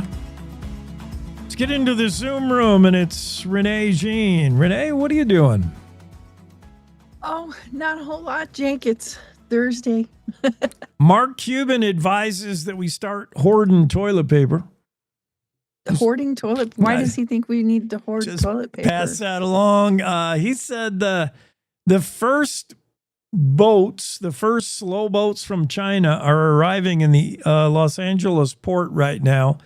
The first since the 145% tariff increase for China. And the boats are half full, we're finding out, because retailers are hesitant to purchase. And that means the shelves will start growing empty here in America. And Mark Cuban advises to stock up on toothpaste, soap, laundry detergent, and toilet paper. Here we go again. Well, I don't know why he's picking on toilet paper, because we make that in America. So I don't know why that would be on cargo ships. I think your toilet paper is okay. Okay, good. We have our own Mark Cuban expert here, Mark Cuban. You've just got out Mark Cuban. About that. We have our own manufacturing that's domestically manufactured in America, and I think it's one of the few products that you probably don't need to stock up on, unless, of course, everyone like lemmings runs to the store and buys up all the toilet paper. Yeah, what Mark Cuban said. It might be a panic started by Mark and I on the show today. I advised Jackie and Mark and everybody else who's been on, go buy toilet paper. And now we've started something that probably should have never got off the ground. I did write a couple of stories about, what are economists stocking up on? And that was not toilet paper. because it's domestically manufactured, but more things like essential things like medications. So if you got medications that you got to take, those ingredients could get pretty expensive, depending on how these tariffs shake out. That might be something to stock up on ahead of time. If you know you're going to be making a big purchase that has electronics involved, that might be a good one to go ahead and get those chips. There's been actually kind of a little trade war going over chips in the first place. Even before Trump came along, there was a bit of tit for tat on that between America and China. So cell phones, cars, computers. If you know you're going to need one of those soon, you may want to pull the trigger sooner than later. I, but I mean, like a car, I wouldn't rush out and go buy a car just, in case. That's kind of expensive. But if you knew you were going to buy a car later this year, then maybe you want to buy it now instead of later. Good advice from Renee Jean, Cowboy State Daily business reporter. Let's turn our attention to this whole nuclear power thing. We've been talking about this. It's in the news a lot. And now I want you, please, if you would, explain to us why this is more for Wyoming, why Wyoming's poised to be more than just uranium extracting, more than just home to these modular nuclear plants, is something called power value chain. How important is it for Wyoming to kind of own the whole process, the whole ball of wax, beginning to end? Yeah, so I don't think this is this isn't specific to nuclear power. It applies to a lot of Wyoming's industries. We mine raw materials. They get sent somewhere else and manufactured into products. Then they come back to our state and they cost 10 times more than those raw materials. But all that value that was added at each step of the manufacturing process happened in a different state. So we lost those jobs, we lost that tax revenue, we lost that whole, and I call it a chain because each step in the manufacturing process is linked to the one before and the one that comes after. And so each step is kind of a link in a chain of value that's building to an end product. Well, the more of that you can capture for your state, obviously, the better the economic impact is going to be. You're going to get more state tax revenue. You're going to have more jobs, more people with more money to spend. That has an economic impact. All of that, you can think of that as like a value chain. How much of that chain are you getting? In Wyoming's case, we don't have many cases where we're capturing a lot of that value. The trona industry is an exception. They mine the trona here, they turn it into products here, and then they ship them out. So we are capturing a lot of that value chain. But, other products, we just mine them and ship them out for processing and eventual manufacture. And then we buy them back at much higher rates without getting any of that economic benefit in between. So it's interesting and it's kind of incredible that they would look at Wyoming for possibly some of that manufacturing. Maybe we won't capture all of it, but if we can capture even a portion of it, it's a huge economic impact for the entire state. Building these facilities, for one, will be, it'll be billions of dollars of investment at the end of the day. And that's why I think a lot of times these things happen elsewhere. Other places already have the logistics that they need. So, the building expense becomes less. So Texas is a very strong competitor, and they too want a piece of that nuclear fuel manufacturing that's going to be very valuable. Wyoming has stiff competition in Texas. They have a lot of money. They already have a lot of manufacturing. They're located on the coast, so they have ready access to ports to export these products. I think you could make a pretty strong case for Texas getting a lot of this manufacturing. But if Wyoming can capture any of it at all, that would be tremendous for the state. And I thought it was incredible when the US UEC CEO said that Wyoming is one of 2 states that he feels are taking a leadership role in that, and that he sees political and commercial advantages to doing that in Wyoming, and it's something he would consider. So that is just an incredible thing to say, I think, even if Wyoming doesn't get any of that manufacturing, that he would consider it is amazing. It's an amazing opportunity. Yeah, and like you said, Renee, this power value chain, the idea of like taking ownership or at least investment in the entire process, it doesn't apply just to nuclear. This whole thing kind of reminds me of even the beef industry in Wyoming, where it's Wyoming ranchers that have, their cattle. They're calving in spring. Fall, you're shipping these cattle out at what kind of a price on the hoof, such a low value. And then they go to feedlots back east, and then they show back up on your dinner plate as steak for $45 minimum a meal. Let's take full power value chain of our beef industry while we're at it. Right. And that is another example where we export the raw material elsewhere and the value gets added elsewhere and then comes back, and we pay a lot of money for it, money that's kind of going out of state. So, some of these local food chains that have been developing where ranchers are selling direct to consumer, that is money that stays in Wyoming, and it helps a Wyoming family. It might cost more than what you can buy at the grocery store. That may not fit everyone's budget, but it does make a lot of sense where we can make it work. If we had feedlots in Wyoming, what's the problem with that? Well, it's probably got a lot to do with water. How are you going to feed these cattle? You need water.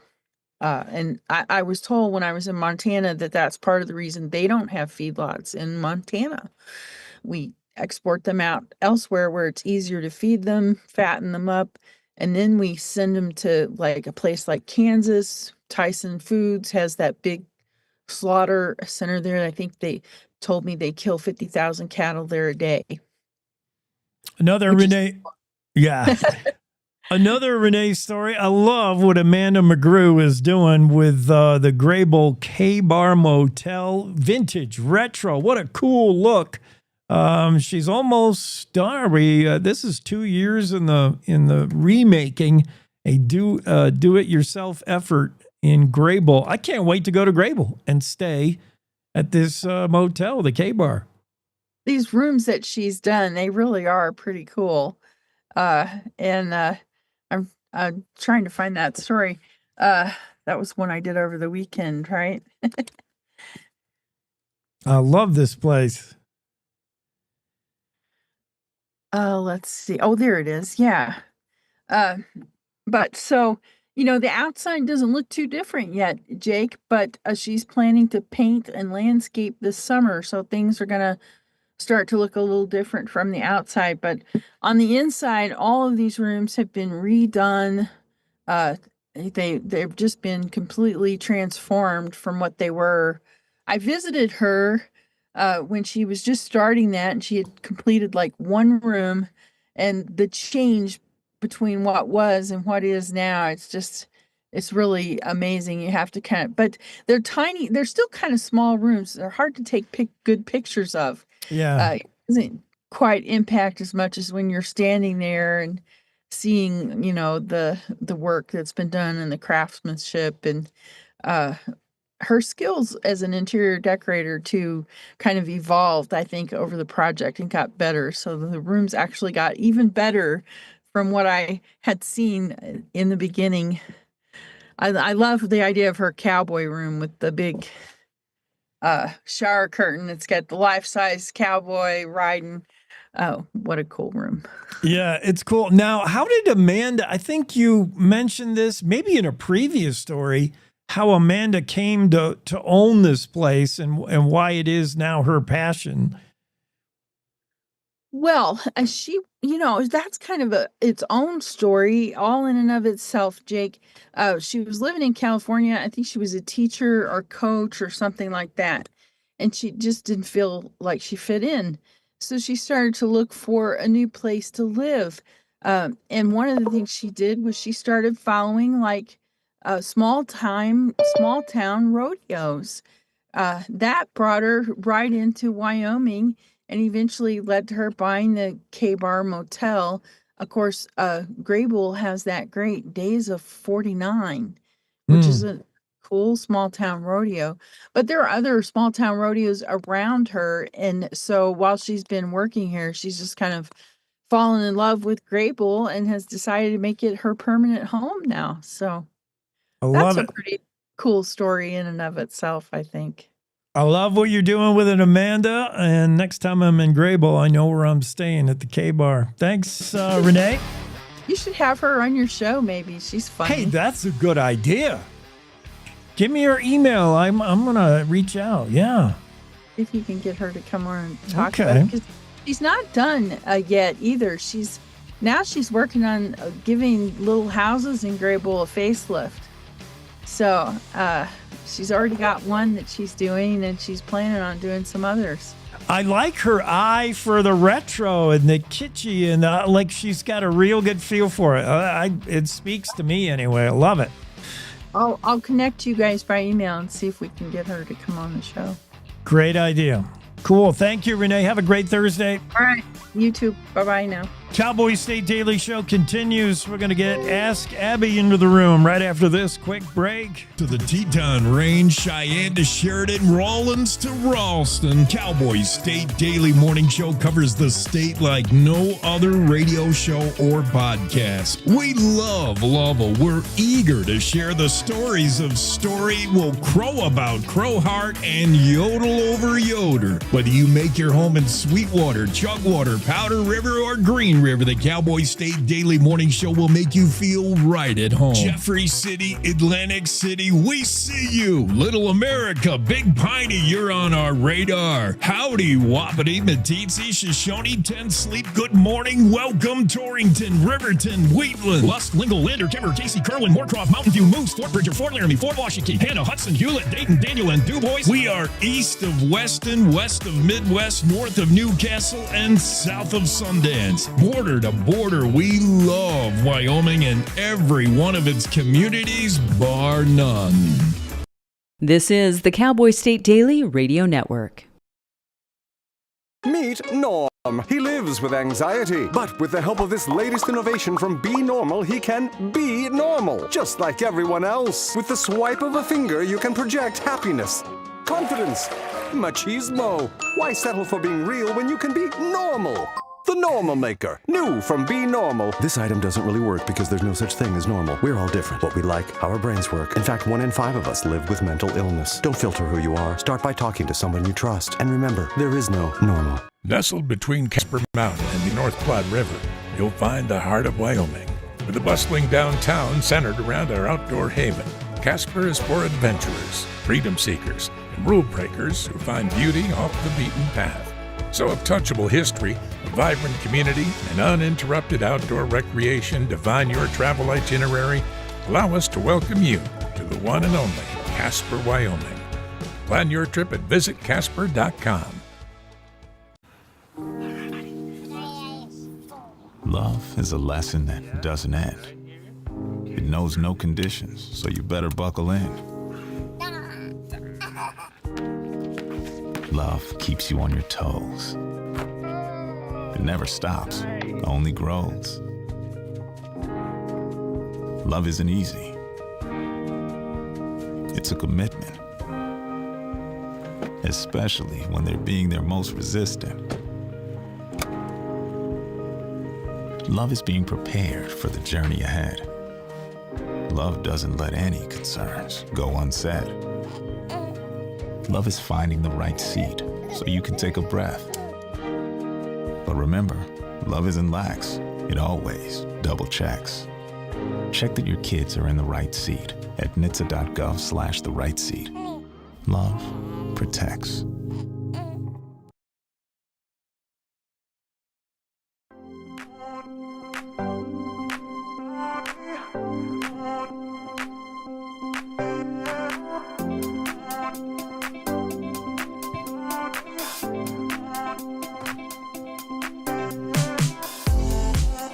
Cowboy State Daily Show with Jake, and it's the Ask Abby segment. We're going to ask Abby. And yeah, we're going to do Mother's Day trivia, Abby. Great. There I'm is- a mom. There is such a thing. Well, it's Mother's Day Sunday and Mother's Day trivia, which I took a little peek at it, and it's going to be difficult. I love a good challenge. Okay, you better get ready. What's happening? Where are you, Casper? Yes. Okay. Are you still stuck in Pinedale? Almost. My truck is stuck in Pinedale. So is my four-wheeler. Half of everything I own's in Pinedale right now. I might as well just move.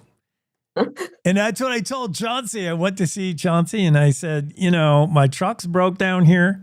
My four-wheeler's here. My camper, which I need to transport the four-wheeler on, is down there. Everything I own's here. I'm just going to move in. What do you got for sale? And I was in his real estate office. He was, I'm just going to relocate. Well, you could have just slept in your camper. I could have, but I got to do this show. I can't do it from the camper. Oh. When I figure that out, I'll get truly mobile and Jake on the road. Yeah, Jake New on the series. road. So I'm worried about you getting body slammed in Casper. Why? It's a thing. It's going on in London and in all your major, cosmopolitan type settings like Casper. Women are being body slammed by random dudes, probably Japanese dudes, like sumo wrestling dudes. It's called Batsukari Otoko. Body banging or body bashing. Men, huge men, go around and just body slam women. Like in a street setting, you're walking along the sidewalk and all of a sudden you're body slam. Batsukari Otoko. Like, it's going on in Japan. It's going on in London. There's fears that it could be spreading across big cities.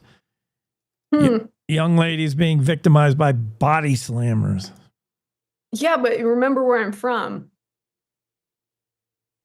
Rock Springs, People don't mess with me. All right. True. That's Abby's the last person you want to choose as your body slam victim. Yeah, that might go wrong for you. Yeah. This is not part of the trivia, but I thought it was interesting. The average IQ by state. Who's the smartest state? This is according to USA Thoughts or, just something on the internet, so it has to be true. How would you think Wyoming stacks up if you did the average IQ of everybody in Wyoming? You think we're smart, not smart, middle ground? What do you think? I think our Wyoming test scores came out pretty good for our kids, didn't they? I think so. I think you're right. We did well. So I don't know, top 10, top 5. Yeah, we're probably top 10. 102.4 is the average IQ for Wyoming. That's higher than them over in Idaho. It's higher than Colorado, Utah. Montana's a little smarter than us. Montana's 103.4, but we're up there. Really good showing. Yeah. Proud of it. Yeah, top 10. I think the smartest, what's the state all the way up? It must be Maine, 103.4, those show-offs in Maine. Oh, 103.8, that's the smartest. And that would be the guys in New Hampshire and in North Dakota. Can you believe it? Really? Yeah. California did dismally, 95.5, the average IQ, California. That's bottom 10, along with the dumbest, I know it's not politically correct, Mississippi, lowest IQ. Poor Mississippi, they're at the bottom of almost everything. Economy-wise, livability, and now state by IQ by state. All right. Yeah. You ready to work on your IQ? Yeah. Okay. This is not going to be easy. Mother's Day trivia question. What flower is associated with Mother's Day? Tulips. If you're going to send mom flowers. Tulips. Wait, let me get my buzzer ready. Okay. Roses. Daisies. Wow. We're running out of flowers. I don't know anymore. This is the first question on the easy section. Uh-oh, I'm worried how this might go.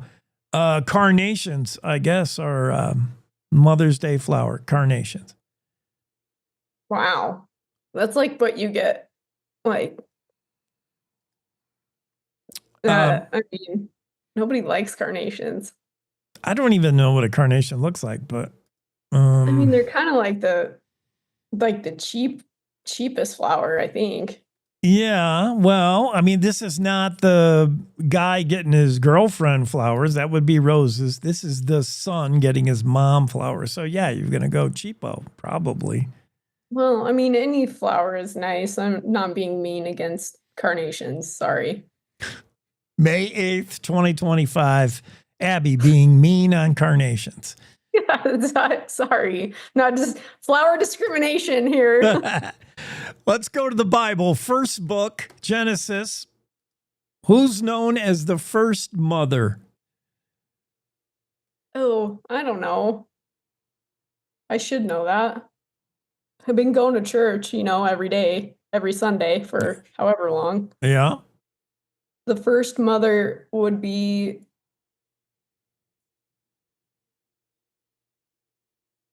I don't know. Well, her in the Garden of Eden, her who took the forbidden fruit.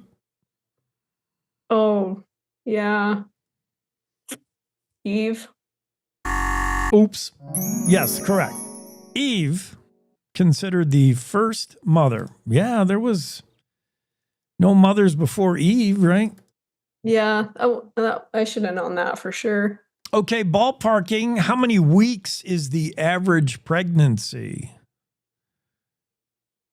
40, 39. 40, you're dead on. Ooh. Yeah. Excellent. Okay, here's this one is verified pretty much. I snoped it, both these, two of them, and it's incredible. The oldest first-time mother to give birth, did so in 2019. How old was she? Oh, like 72 or something? Yeah, pretty close. 74. Oh my goodness. The youngest mother to give birth. 14. No, this one's not even guessable. 5 years old. And I swear I looked this up. And where? It was in I think Bolivia. I forget. I did look it up, and it was thought to be a hoax at the time, and she had to have a C-section because obviously she was 5 years old and she had a kid, a 6-pound kid. Yeah. I do not believe you. No, it's on the interwebs. Many people didn't believe it, but it's been verified by more than a dozen doctors. Yeah. No, it's weird, and obviously conjures so many more questions. Mother's Day is the busiest day of the year for which industry? Hallmark card industry. You would think not cards, not flowers, even more. The restaurant industry. Yes. Restaurant, huge. Got to take your mom out to dinner on Sunday. What is the highest number of children, the most children born to one mother? Most children born to one mother. Man, it could be something crazy like 56. Pretty close. We might have to give that to you. You're actually a little low. 69. 69 children. Yeah, she where is my I had this on the website. Most I'll tell you who it was. In a lot of she had like a whole bunch of triplets and quadruplets and sevenlets and stuff. Sevenlets, whatever that is. 69 children to one mother. I think it was a Russian woman. Valentina Vasileva.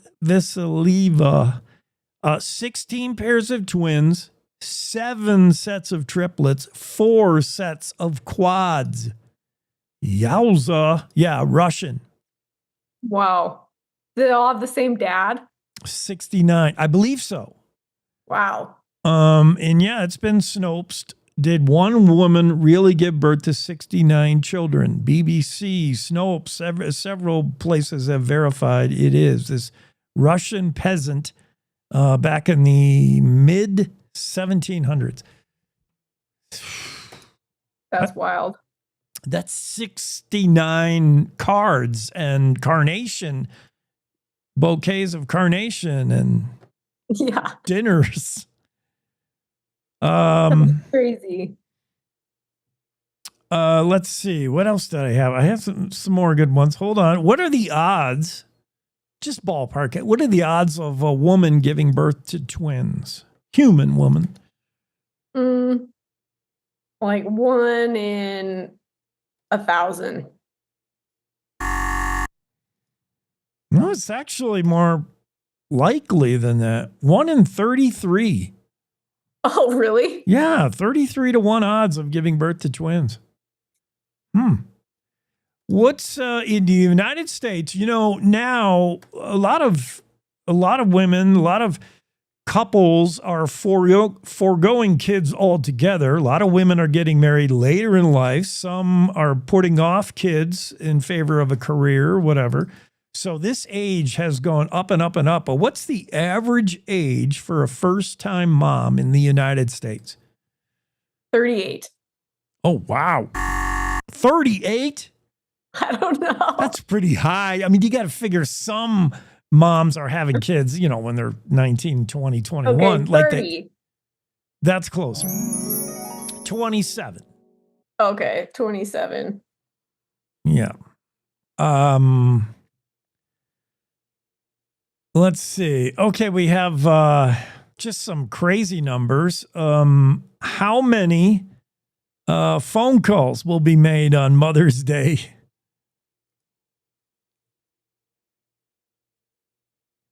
4 billion. 4 billion. That's a little high. It'll be a challenging day for Verizon and AT&T, but not quite that challenging. 122 million phone calls will be made on Mother's Day. Heaviest baby to ever be birthed. Oh, I can't imagine this poor thing. Carmelita.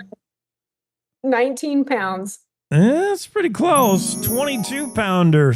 Carmelina Fedeli, heaviest baby ever born. A son, 22-pounder. Yowza. Yowza. That's a big kid. Yeah. Yeah, I think we have one more. It's this will be a good one. How many diapers does the average mom change during the first 3 months of motherhood?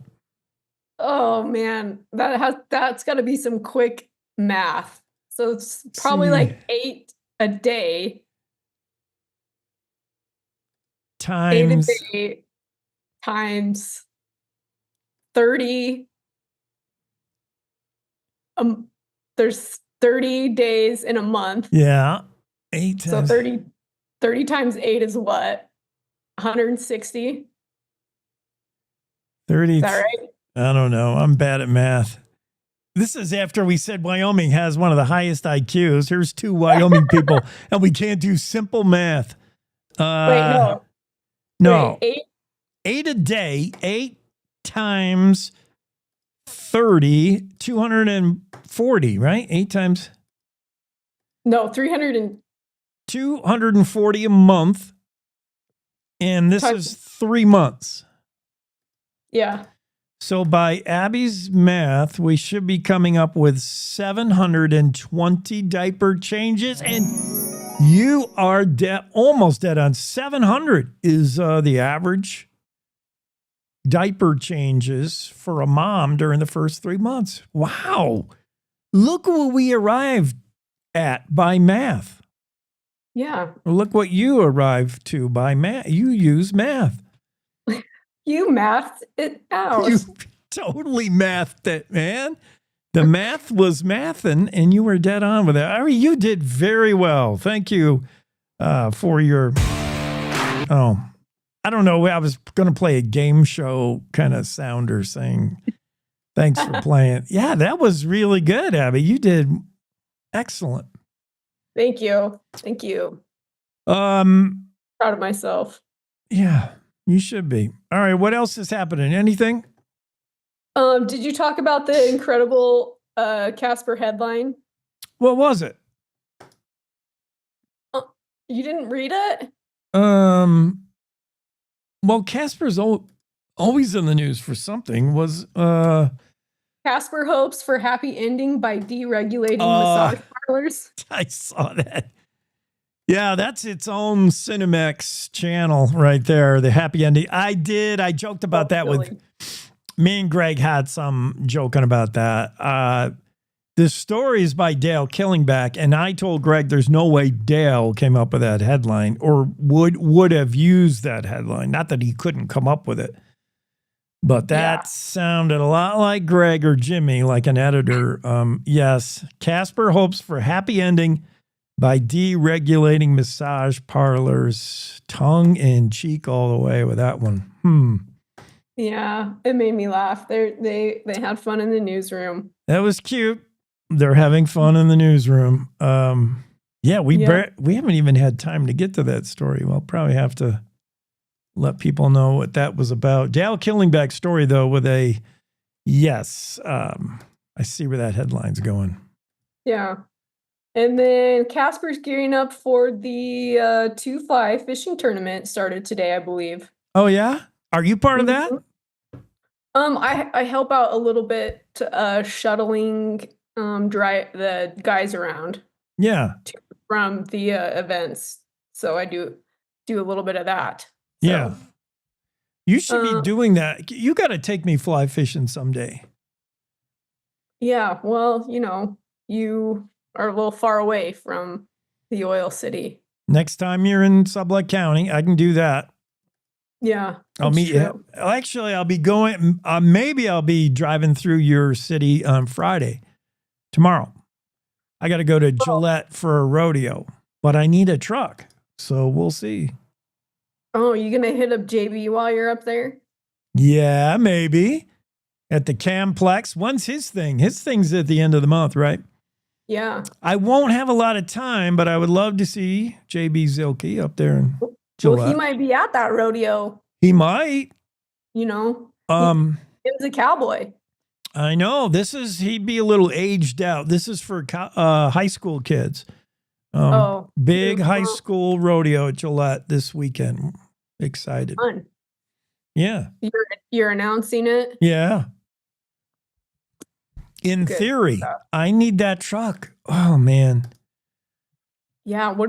How's that going to work? What, are you going to hitchhike down to Sublette County? I'm thinking about it. Yes. Yeah, I know some people that do the commute, but usually, by the time I need to go down there, they're probably already down there. I'll figure that out one step at a time. First, I need the truck. We'll see if it's fixed. Yeah. Are you taking your cat? No, he got to stay. He's not a road cat? He's not a road. I told you the first time I took him to the vet, didn't I tell you that story? He almost got out. Like I didn't put him in a carrier. I thought, because I used to have a cat that would roam the truck and he was cool with that. He traveled well. This one, very first time I tried to take him to the vet, he was not in a carrier and he was going crazy, throwing himself off the everything and meowing and getting under the pedals. And then he gets in the back seat and he steps on the window. And the window goes down and I'm doing, my usual 75 and a 55. And his cat almost got sucked out the truck like when you open a window in a airplane. I like to see you like on a motorcycle with the cat in a sidecar, maybe with like little glasses, goggles, and a little leather hat. You'd like to see that? I'd like to see that. Okay. He might do better in a motorcycle than he did in the truck. He was terrible. And I had to put him in the carrier and he destroyed that. This is a barn cat, wild cat, feral cat. And I put him in the, not a plastic one, like a cloth one or whatever. He wrecked it. He was out of that thing in 30 minutes. Just tore it to pieces. Yeah, he does not like to travel. So he ain't going to Gillette. Bummer. Not going to happen. All right. Now we got to roll. Right. Excellent on the trivia, Abby. You did really well. Yeah. I improve every week, I feel like. Yeah. You are what did I say the IQ was for Wyoming? It just went up a full point. Abby raised the bar. She ruined the curve. Next to Abby, we all look like dummies. Good job. All right. Have a good weekend. Thank you. You too. Ask Abby on the Cowboy State Daily Show with Jake. We'll be right back after this final break of the morning. Wyoming is the cowboy state. From corner to corner, there are so many stories to be told, and more cowboys and cowgirls are turning to the Cowboy State Daily News team to keep them in touch with what's happening both locally and in other parts of Wyoming. I'm Riley Strand, videographer and production assistant for Cowboy State Daily Video News. We're proud to bring the most important stories to our viewers every day. The stories that start conversations, the stories that make us laugh, the stories that make us think. Our experienced journalists at Cowboy State Daily are crisscrossing the state every day, talking to those who know the news best. Every day, host Wendy Core and I talk to the reporters who are covering the topics, issues, and people that are important to Wyomingites. And in our daily newscast, we bring you those stories. Tune into the Cowboy State Daily video newscast every morning, only on cowboystatedaily.com. You're listening to the Cowboy State Daily Radio Network. Wyoming is a place of unlimited potential, a place that inspires us to dream. Since 2014, Wyo Lotto has given back over $180 million to our great state through transfers, winnings, commissions, and more. Dollars that have gone directly into your cities, towns, and counties. Dollars that have changed lives and set dreams in motion. Thank you, Wyoming, for a legendary 10 years. We can't wait to dream up what's next. The climate that we're operating under has everyone on the defensive. You see a person and you automatically put them in a box and say, well, this is what this person should be like. All of this ostracizing people, what are we afraid of? We're called to love one another. It can't be, I reject you as a person. This country's been through so much. Its people has been through so much. Why can't we fix this? Do we have issues we have to deal with? Yes, we do. But we're not going to be able to deal with them if we're fighting and yelling at each other and not listening. Yeah, she has an accent. Oh, gosh, she dressed funny. But we're talking the same thing. We're all concerned about our children, concerned about the world we live in. A lot of people wouldn't even think we should be here talking to each other, but I'm sorry, I disagree.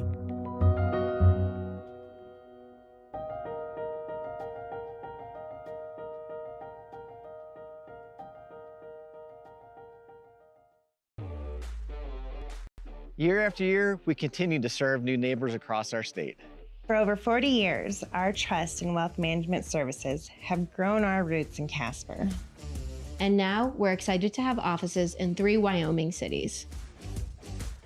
We're here to help you achieve your financial goals And provide the kind of service that you expect from a Wyoming business. Because at Hilltop Bank, community means Wyoming.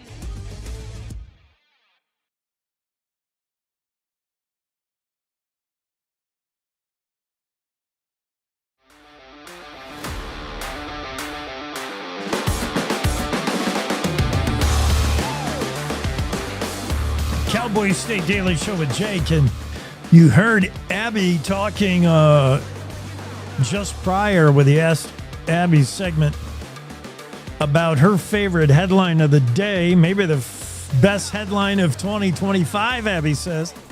In the Cowboy State Daily, Casper hopes for happy ending by deregulating massage parlors. That unique, cheeky headline did not escape the notice of most readers in the Cowboy State Daily. According to the comment section, most readers got the joke. Kelsey said, I actually had to scroll back to see if this was posted by Casper Planet.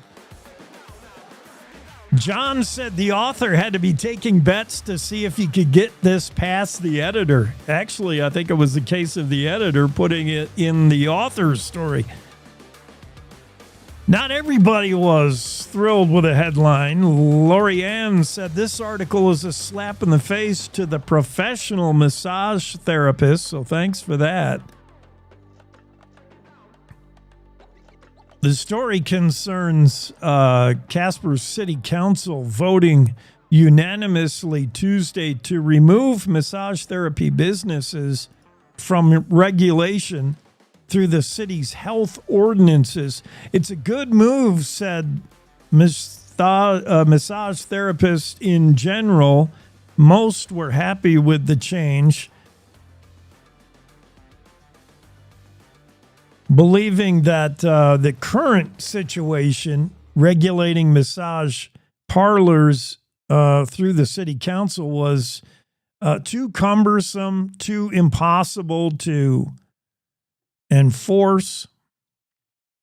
Chief of Staff Floral Tremmel said Casper's current ordinance was ineffective and too hard to enforce. Casper and massage therapist Riley Fars was among many in agreement with where things are headed now. She runs Wildflower Massage Therapy and said the ordinance as it is now, the city ordinance concerning massage parlors, is ineffective.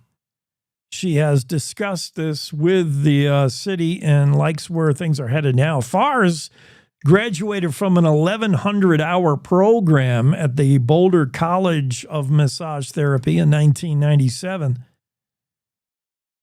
And she was not one of those massage therapists who initially lobbied the city for an ordinance back in 2020. The reason why this city ordinance exists, the reason why the city, through the health department, regulates massage parlors in Casper is probably due to prostitution and human trafficking, which was going on in Casper at the time. At least that's the guess of Riley Fars, the massage therapist. She said, I think the purpose behind it was to eliminate the prostitution and human trafficking that often goes under the guise of massage parlors. The removal of the regulation comes despite the region's past issue with massage businesses. 2009, there was a federal investigation led to charges and prostitution convictions. This all centered around a place called Tokyo Massage, which operated at Highway 2026 east of Casper. But still got to go through a total of 3 readings for it to change. But right now, looks like the Casper City Council took the first step Tuesday to get out of the massage therapy regulation business. Dale Killingbeck has the story in the Cowboy State Daily, and it sounded like this. The Casper City Council took its first step Tuesday to get out of the massage therapy regulation business, voting unanimously to repeal language associated with it in its ordinances that regulates businesses affecting public health. Cowboy State Daily's Dale Killingbeck reports that removing massage therapy from the ordinance covering public health follows consultation with massage therapists in town. The ordinance that they have in place, which has been there since 2020, isn't getting the job done. Talked to a massage therapist, and she said that it was just too cumbersome for her to comply with everything. And I'm being told that massage businesses that are not really legitimate are still able to fake the requirements that they need to pass muster. So the city says it's more of a job for the state. Tuesday's action was the first reading of the proposed change. 3 readings are required to repeal the language and oversight of massage therapists.